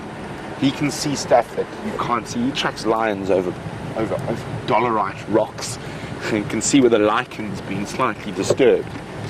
And another one, and another great man, unfortunately he passed away very recently. It was a man I shared a birthday with as well. So when I arrived at Londonese, about a week after I arrived, it was my birthday, and it turned out it was my tracker was also his birthday. So I was turning, I think, 24, 25 at the time, and he was turning 61. And he had been tracking for over 30 years. Now, a lot of trackers are able to follow footprint to footprint. The truly exceptional trackers think like animals. So we'd find leopard tracks, for example, here going like this, and Matabulo sit there, go, let's go there. We'll find it there, and I mean, opposite direction to the tracks goes. No, this female should go. So you could predict the animal's movement. Now you can't do it every single time, but every now and then, or not every now and then, actually, probably about 5 out of 10 times he would get it spot on. So if you don't get it spot on, you can always go back and follow track to track. And then there's the third gentleman, is actually a gentleman who we've seen recently. He came up and did some training with us. Is Renius Mfrongo. Again, I mean, the amount of knowledge stored in that man's brain about animals and how they move and a little twist of a toe, and that's why it did this, is absolutely incredible. And I know there's a couple of, there's certainly quite a few more really exceptional trackers out there. But I think for me, in my time in the bush, in South Africa, those 3 stand out. Now, before I moved down to South Africa, I was really privileged to work with another man who's passed away. And he passed away quite a few years ago. His name was David. David did not speak a word of English. He was half San, half Ndebele, and came from an area called Pandamatenga on the border of Botswana and Zimbabwe, and basically was a full-blown poacher by the age of 9, and hunting for the pot. And he got caught, and then he got enrolled in the hunting industry, and he worked as a tracker in the hunting industry for many years, till my family moved up there, and we found David. And my dad is a great believer in trackers, and they really add to a safari experience. Give the guide time to concentrate and talk to the guests, and they look for the animals. Now, David, in terms of the traditional safari tracker, probably was one of the worst, because he didn't speak to the guests, he didn't even interact with them. He just wanted to find animals. And I spent many years in my teens just alone out in the bush with David, walking through that massive northern Botswana. It was very special, and I think I garnered a lot from just being in his presence. Fortunately, we were able to communicate in broken Ndebele, but I think we both spoke the same language, and the language of animals, and just really loved finding them.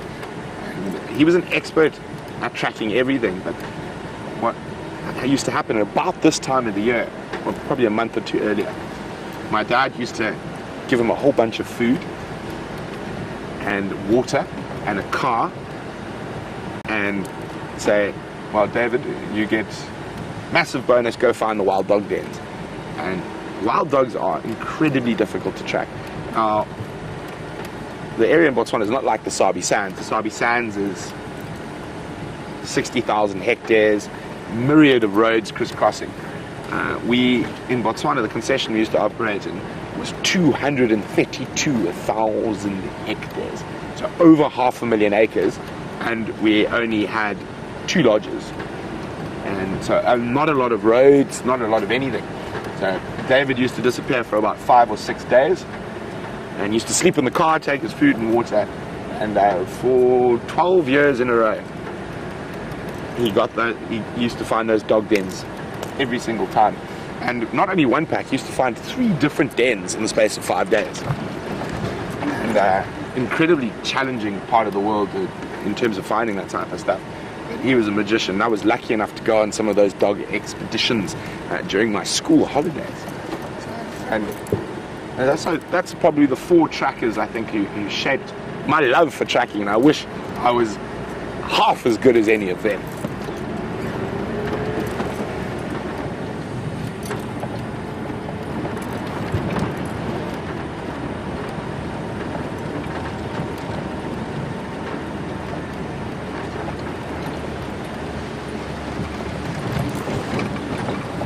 So Brian's asked the very question, what is the most exotic animal I found in Djuma? Well, I think I didn't find it. I know it appeared on the dam cam one night. It was a sable antelope, which is pretty exotic, beautiful antelope. But I think the most exotic creature I've ever found in Djuma, Jandre was actually with me. And we were driving on our way to a leopard sighting, and suddenly we saw this leopard with something in its mouth going up a tree.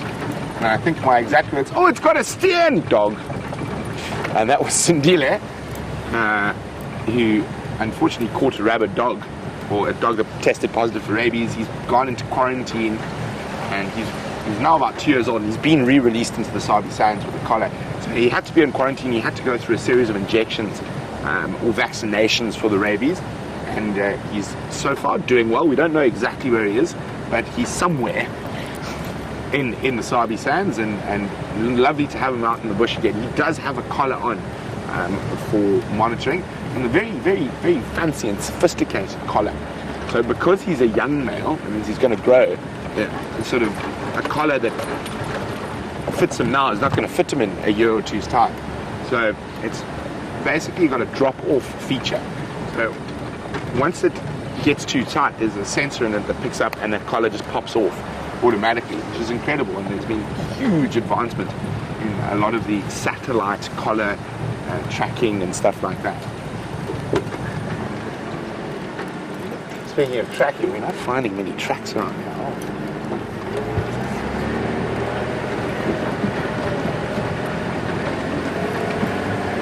Now, I am going to go have a quick squiz at a little bush baby nest that's just down the road, and maybe we might be able to see a little ball of fur.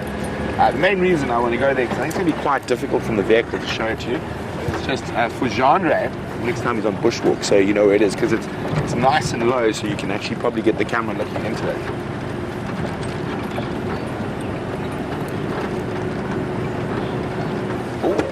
Oh, hi. So while we meander towards the bush baby nest, let's go see what Commander Bond is up to. Well, I've just heard some elephants, and Buffelshoek Dam is over there, so that's where we're going. But, you know, yesterday I was talking about, you know, sitting on a log and eating a piece of grass, as Huckleberry Finn or Tom Sawyer might have. And of course, no two grasses are created equal.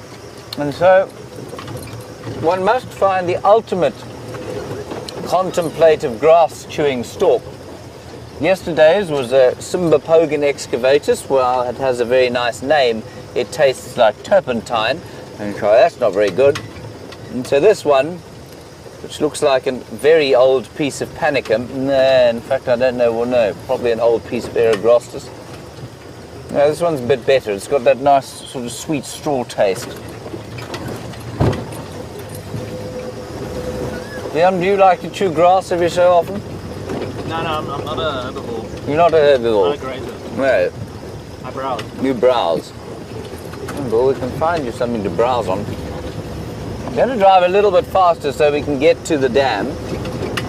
And let us just bear in mind that we are on a road called Hyena Road, which means that if you are happening to, or if you do happen to have a drink on your lap or in your hand, it's quite likely to end up on your lap as we drive along this road. Not ideal.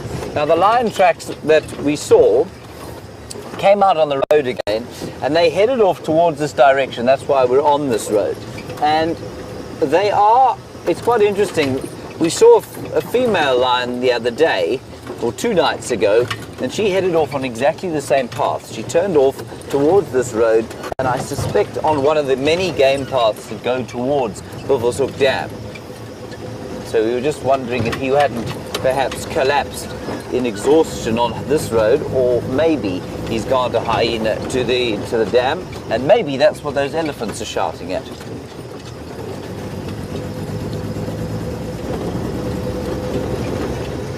We will see you when we get there.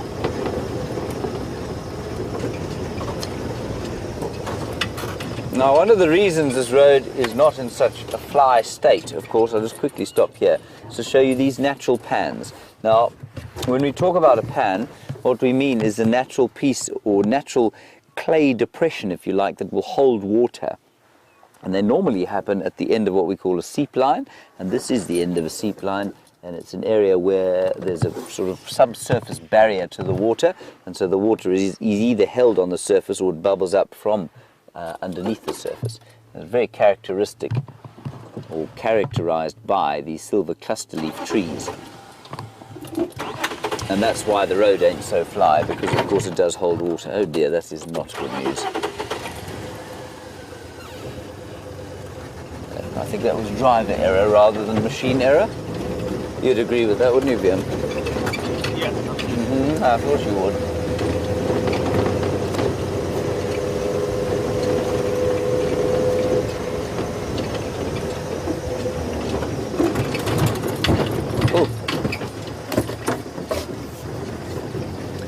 Rachel, you say when a guide moves to a new area, how long does it take for them to figure out the nuances of the animals and the territories and basically what's going on? Well, it depends very much on the size of the area. So an area like this, not very big, and so, I mean, it didn't take me much more than, I don't know, look, you still learn something new on this reserve every single day, but to learn basically the layout of the territories, Karula's territory, Shadow's territory, Tingana's territory, those are the 3 main leopards that we see here. I used to do a month or so, I guess. A little bit longer to get completely au fait with the road network. And then you will pick, I mean, the longer you're here, obviously, the more familiar you become with all the little aspects or nuances of the landscape. And then much longer if you want an in-depth understanding, perhaps, of the personalities of the different animals have that we see regularly. And many of you, of course, have been watching for far longer than I've been driving around here, and therefore your knowledge and experience of, say, Karula, the Queen of Juma, our famous 12-year-old female leopard, your knowledge is much greater than most of the presenters because you've actually been observing her for that much longer. But I'd say about a month before you got pretty comfortable with the lay of the land and what's going on. But on a much bigger piece of land, say, I don't know, if you were going to go and work at Singita Luvombo, for example, which is in the far western sector, or at least eastern section of the Kruger National Park. I mean, I think that concession is in excess of 15,000 hectares, which is about 35,000 acres. Now, I mean, to learn your way around there and figure out what's going on, especially given the fact that it's much wilder than this in so much as it has a much less or much sparser road network. To find out what's going on there, I think would take you a few years to really get a handle on all of the territories and all of the animals that were moving around on a vast expanse of wilderness like that. So it really does just depend on the area.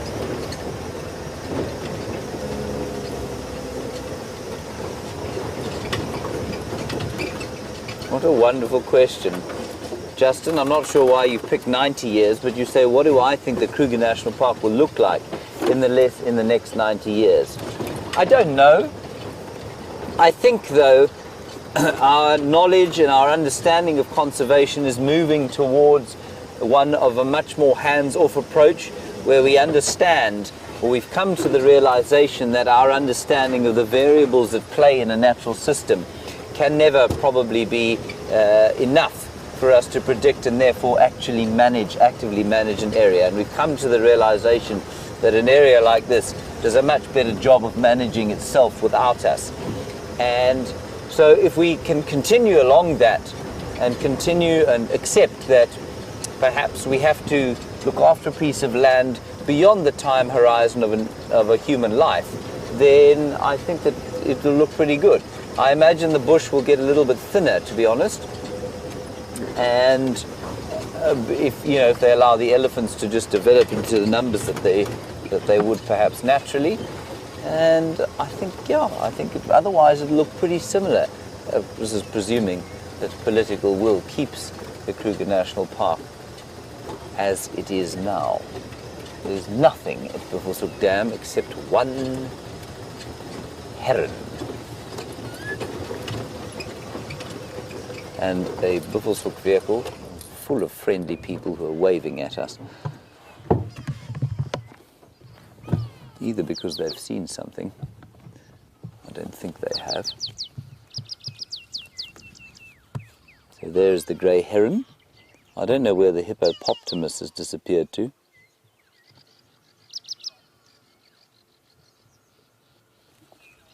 Oh, there were two hippo here yesterday, weren't there, Wim? Yes. Alas, they have gone away. Typical. As have the elephants that were yelling in this area earlier.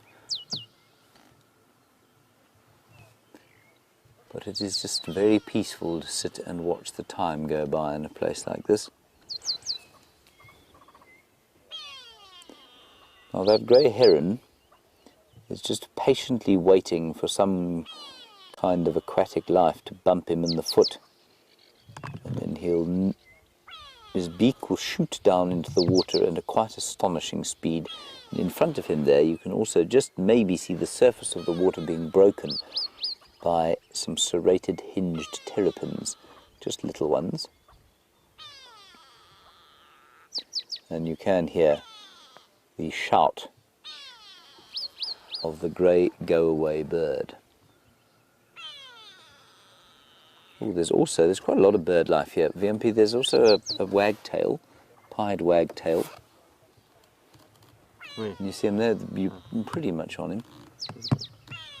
Hmm? Yes, there are two of them.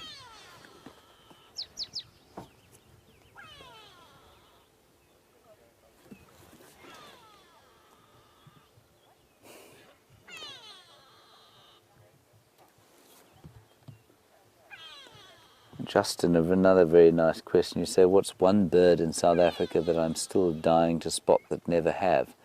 I don't know, actually. I'm trying to think of it. There's a very obvious one, and it's pretty common. I've not seen it here, obviously. I've never seen it. It's something called an orange-breasted waxbill. And it's not uncommon. And many people have seen it. Most people have seen it. It is possibly seen in this area, but I've actually never seen one. And that's a pretty common bird for most. I mean, most birders have seen it. Most people who are serious about seeing birds. I just think it's the most pretty bird. And how I've failed to see it makes me feel greatly distressed in my heart. Anyway, that's the orange-breasted waxbill. But there are lots and lots of birds, Justin, that I haven't seen that are absolutely magnificent. But many of them found, many of them found in what we call southern Africa, so they'd be found north of the South African border. Something like an Angola pitta, for example, is a fantastically colourful bird that I would love to see. Here is Tommy coming past. Good morning. How are you all? Good, wonderful to see you. That is a very large camera lens. I don't know why you got out of bed. You could probably have photographed most of the reserve lying where you were. Very misty, so Oh, it was misty. Okay, fair enough. Is there? Good heavens, my camera's bigger than yours. There were some male lion tracks heading from the Gowrie cut line junction with Central, but I haven't seen them pop out. And did you hear the elephants shouting? There was some shouting around here, but there is only the call of the chin spot batters to keep us company at the moment. They're on Chitwa Chitwa. Yeah, but apparently in very deeply thick bush. Yeah. We could go down there and possibly beat. Yeah, we'll employ some locals and go and beat a bit there. Yeah, good idea. All righty. We're very well, yes, thank you. Yeah. Where are you staying this time? Milkbury. Okay. We'll get hold of you. How long are you there for? Come and have a drink. Okay. We haven't got much drink left. Oh dear, that's no good at all. Alrighty, enjoy. Alright everyone, I think let's move on from here. Those are some landowners from Buffelshoek, wonderful people, who I met at another time of my life. Their daughter was a friend of an ex-girlfriend of mine. She, of course, is subsequently happily married. Not to me, of course.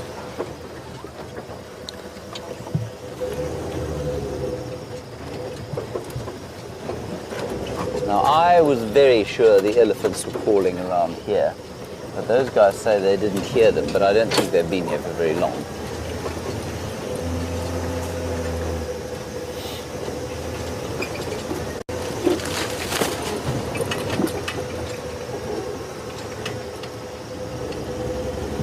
Tracks haven't come out, so let's go down the road here and into this drainage system, and maybe the male lions. Ooh,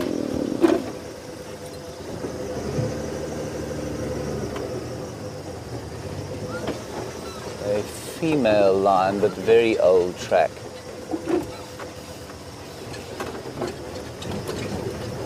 Let's keep going along here.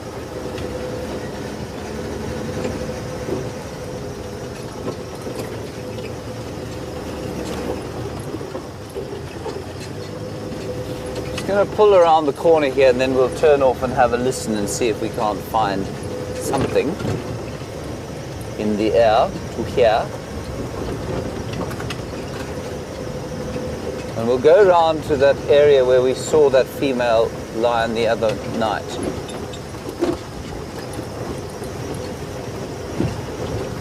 And Morning Glory, you want to know what a Nyala alarm call sounds like? Well, I'll stop here, and while we have our listen, I'll attempt to give you an impression of it. I'm not very good at it, and I imagine the facial expression that I give is going to be fairly unpleasant to watch.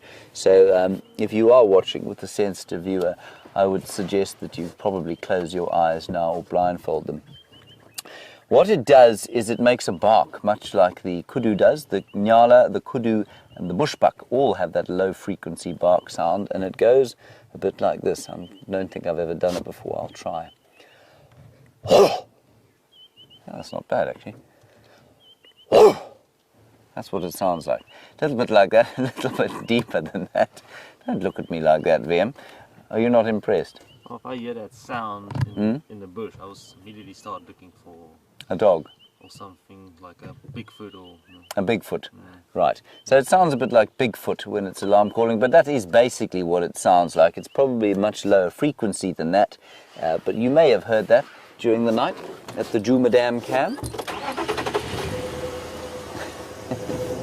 Oh!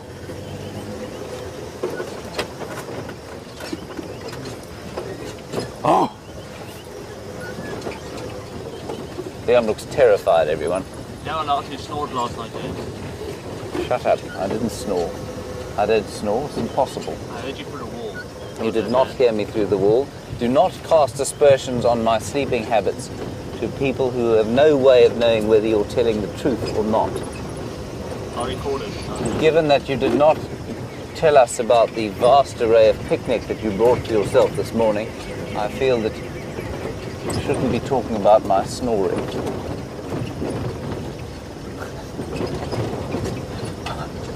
What a dreadful accusation that is. Your alarm call made you think of the story. I see. Now, I have to tell you, I'm at a slight loss as to where anything has gone on this reserve. But this is where the lion tracks were heading towards, and we had the female in a clearing just down here 2 nights ago. We'll see if she's still there. Well, she's definitely not still there, but we'll see if maybe he didn't go there.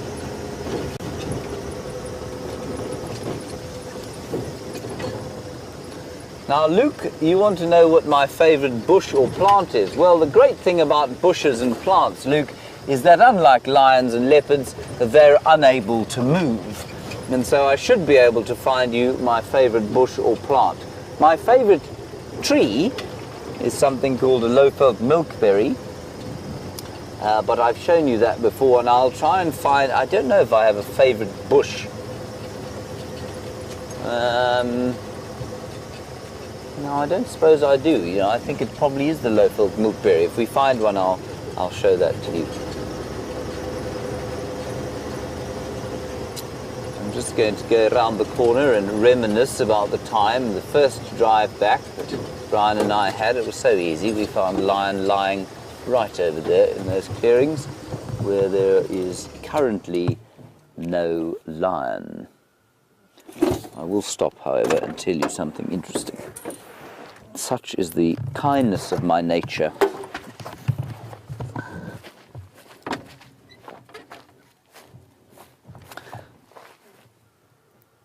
Now, this particular plant is... Sorry, the car is sneaking forward quietly. It's okay, that's that. 1 second. Oh, shut up.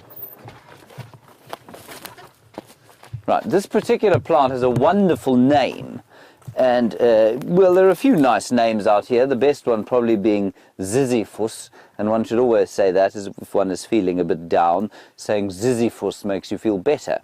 This one is called Gymnosporia buxifolia, and I think that's a great word, otherwise known as the common spike thorn. But what is interesting about it, far more than the actual tree itself, is the lichen growing on it. And I've explained this before, but I find it amazing every time I see it. But lichen, which you will find all over the world in different species, is a combination, a sort of evolutionary combination of fungus and algae.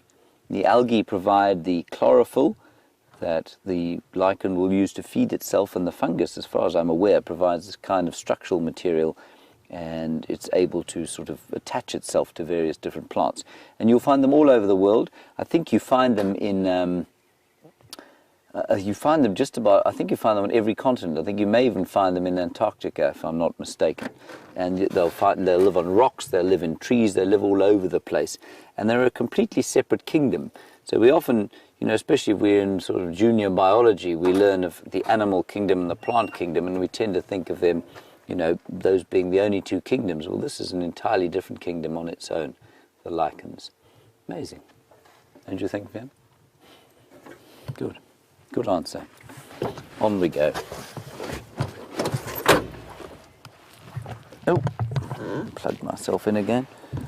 Brent Leo Smith is filming again. Well, he's not filming, Jean Ray.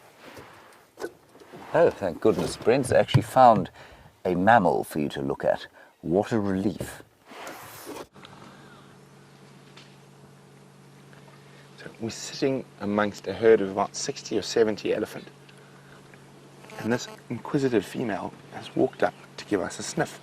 She's no more than about 7 or 8 feet from the vehicle at the moment, and you can see from her body language, she's really relaxed. Her ears are flapping, tail's wagging, so not perturbed by our presence at all. Hey, madam. And you can see she's very much a left-tusked elephant. So you can see she doesn't have the biggest ivory, and you can see how well worn that left tusk is. So she uses that for feeding. Oh, look at that, she's giving us a sniff. Oh, and the little one made a bit of a noise behind her, and that's changed her body language. You can see how she's a little bit less comfortable, not by no means angry or aggressive just yet, but she was just a little bit more alert there. There we go. Oh, it looks like she might give herself a little dust bath right next to us. Oh, isn't that just absolutely gorgeous?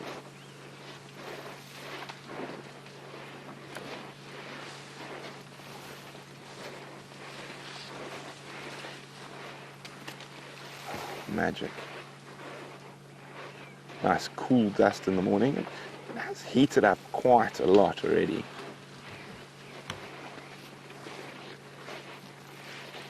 Now these big herds of elephants have been spending a lot of time in this area, and there's a little spot just down the road when we were in the height of the sort of summertime drought. The elephants actively cleared an area. Now, I know a lot of you out there are quite worried about the drought and what's going to do to the animals. Drought is not a bad thing. It is part of the system, and it's nature's way of controlling the number of certain species, and even more particularly with bushes. We've had a very wet 8 or 9 years, so there's a lot of young bush around, and at the moment the elephants are feeding very heavily on that. So it's going to open up these crests a bit more, and it's going to give the chance for the grass to have a bit of time to recover. So it's going to be nice. We're going to have a lot more grass, which often means we get a lot more grazing species. Zebra, wildebeest, buffalo. There we go, another Ellie is joined. And you can see that elephant at the back is feeding off a round leaf teak. Now, in the areas where you've got lots of elephants, round leaf teak very rarely gets bigger than what you're looking at now. The elephants literally almost farm it. Now, in an area where there are no elephants, they become massive trees. But here, the elephants keep it nice and short and keep it growing so they can feed off it. Hey, madam. See how she uses her foot to dislodge the dust, and then her trunk to suck it up. Oof. And who said dirt was bad for you? Just look at that. As she breathes, you can actually see the sand and the little sticks moving right in front of her trunk. I must say, we've had such special moments with Ellie's, and I don't think you can ever get tired of these wonderful creatures. She's biting her trunk now, Brian. Look at that.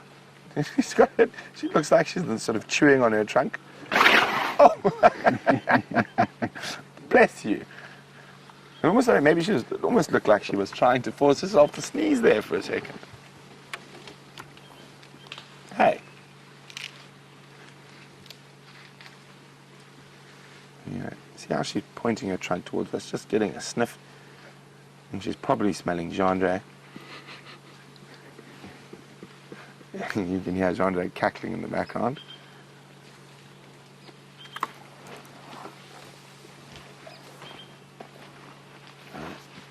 As I said, quite a big herd. I guess around 60 or 70.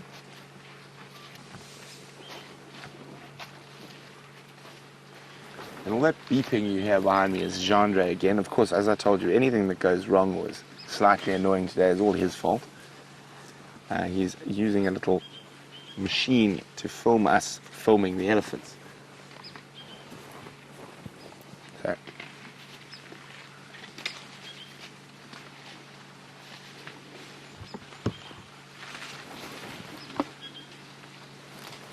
So, an elephant's trunk is a very prominent feature. I'm just going to move back a little bit. I think they're going to pop out onto the open area at Impala Plains, and we can actually have a good look at how many ellies there are as they move out of the broad-leafed woodland.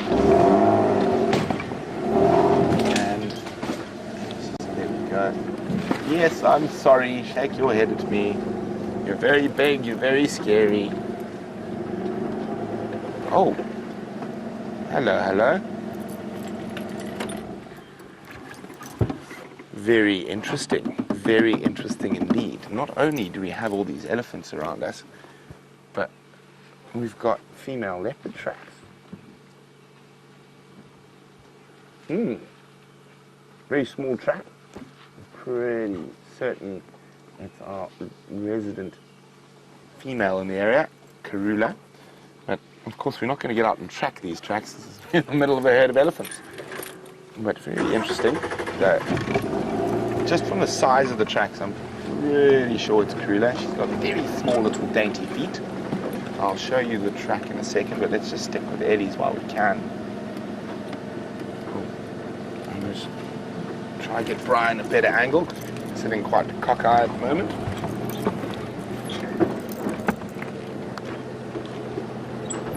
So, as you see, that very long, prominent thing in the middle of the elephant's face, its trunk. And Jen Ward's wondering, do they breathe through that? Yes, they do. It's a specially modified nose. So they do breathe, and they use it for drinking, feeding, dust bathing. It's an incredible appendage. Now, depending on what you define muscles as, an elephant has 100,000 different muscles in its trunk. Okay, so let me just show you quickly. I'm obviously not going to get out of the car to show you that trunk. Did I drive her over it? Well, no, I didn't. There it is. Yeah, let's just get some light on it. There we go. Okay. You see it, Bebop? No. Okay, let me just figure out where we are on the camera. There's the grass. Okay, go towards that elephant track there. Or that one, sorry. And then come there. There it is.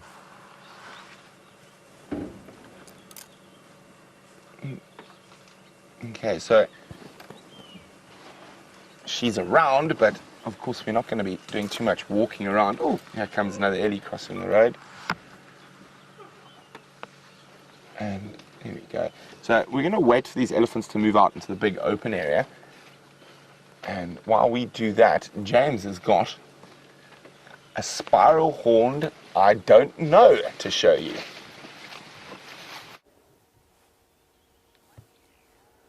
We've got quite an interesting situation here, everybody. That's obviously a male Nyala, a very impressive bull.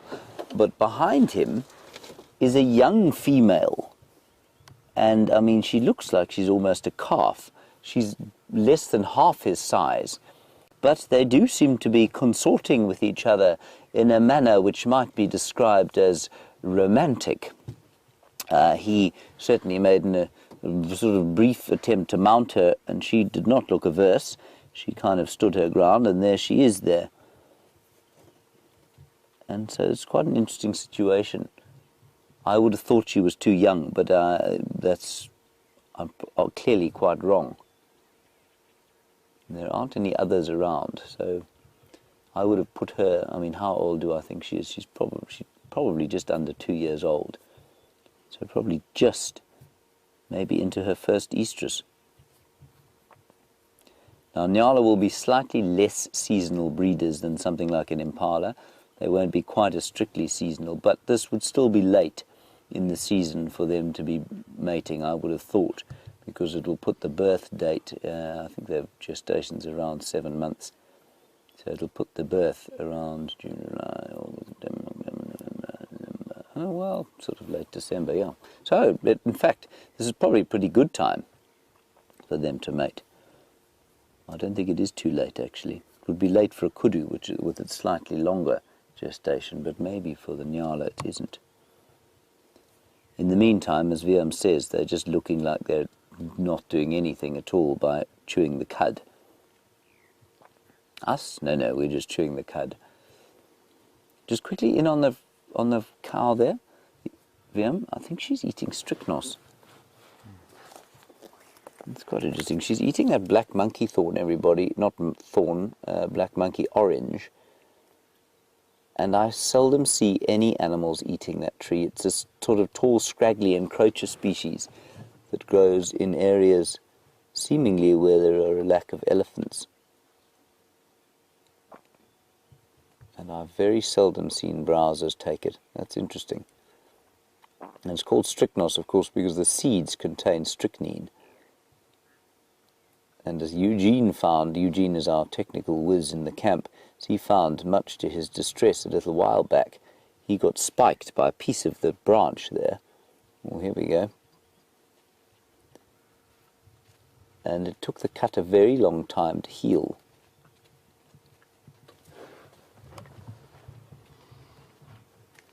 I mean, if you didn't know, everyone, you would say that those are two different species completely. He is so much bigger than her, a completely different color. She's now hiding behind the bush. This is fascinating. I don't want to move, everyone, I'm afraid, because it will give them a fright. So I know they are behind the bush, but you know.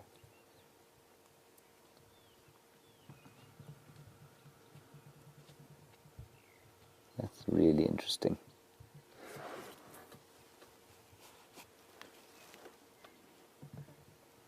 You can see she's not even vaguely averse. Just eating her strychnos. It's a lovely shot of her there.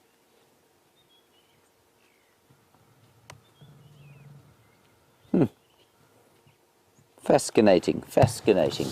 Let's carry on. We did hear some elephants off to the right-hand side of where we are now, down in the dip, but we're not going to drive off through there. And as you know, we're not allowed to drive off-road for elephants at the moment for the duration of the drought. Really interesting, that.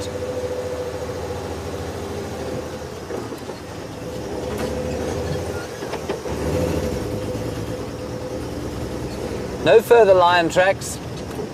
Don't know where he's gone, I'm afraid. Starting to warm up nicely. Viem's just taken off his jacket. And I think we're in for another glorious winter's day. I mean, there are not many parts of the world where you can enjoy sort of 75 degrees Fahrenheit in the middle of winter, or 24 or 5 degrees Celsius.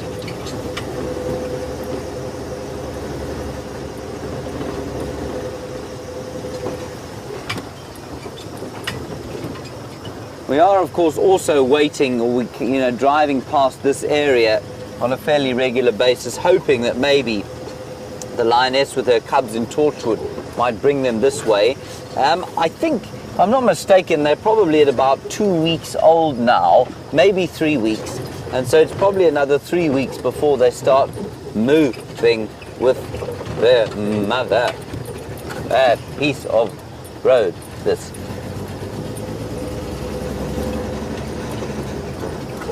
So I think it's probably early days for them to be wandering down here. Anyway, now what often happens is that the lion tracks that come across from where we saw those ones pop out here and they disappear down over the boundary. But these ones are coming in, like you say, Viam.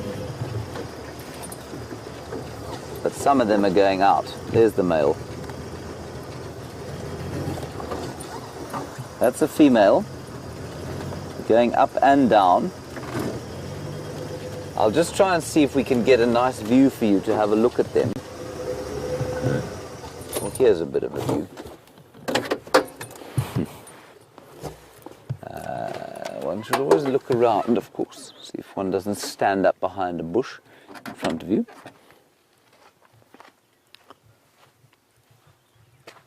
So here's a lioness.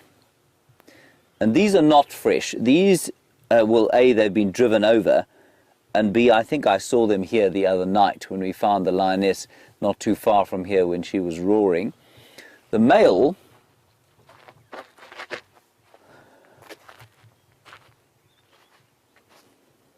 There's one right here. Have you got one? But the female are coming up and yeah. Where have you got the male? Just see that female Yeah. next to it? Yeah. Here's the male here. He's got a much bigger hand. You can see his foot is pretty much the same size as my hand, and while I don't have an enormous hand, it's still a pretty impressive size. Here he's turned round as well. He's done a bit of a circle around here. We're going to go up to the cut line there and just see if he doesn't pop out there.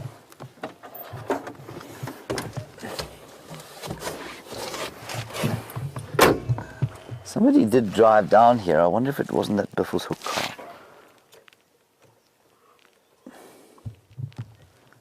Yeah, reattach myself. Okay, on we go.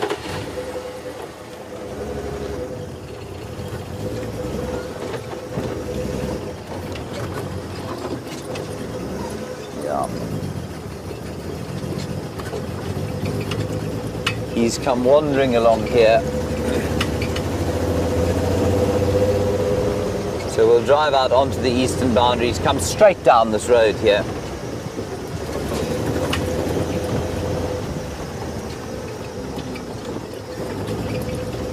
Now just bear in mind, I mean this is a single male on his own. He's not, it doesn't look like a very big male at all. And maybe it's Junior, our old pal Junior. And we don't want him around here. As Jamie was saying the other day, we don't want him around where there are cubs, because that are not his. Because we do know that lions show disturbing propensity to infanticide. So although I know many of you would be happy to see him again, Junior, by the way, is a 4-year-old male who was born to the Nkuhuma Pride, in whose territory we are currently sitting. He was then tossed out by he ran away from the incursion of the Birmingham boys. Have they gone off down there, Liam? Straight over. Straight over the top of the road. So that's that then. And those Birmingham boys have now sired cubs with his pride, with his natal pride. And so we don't really want him around anymore, I'm afraid.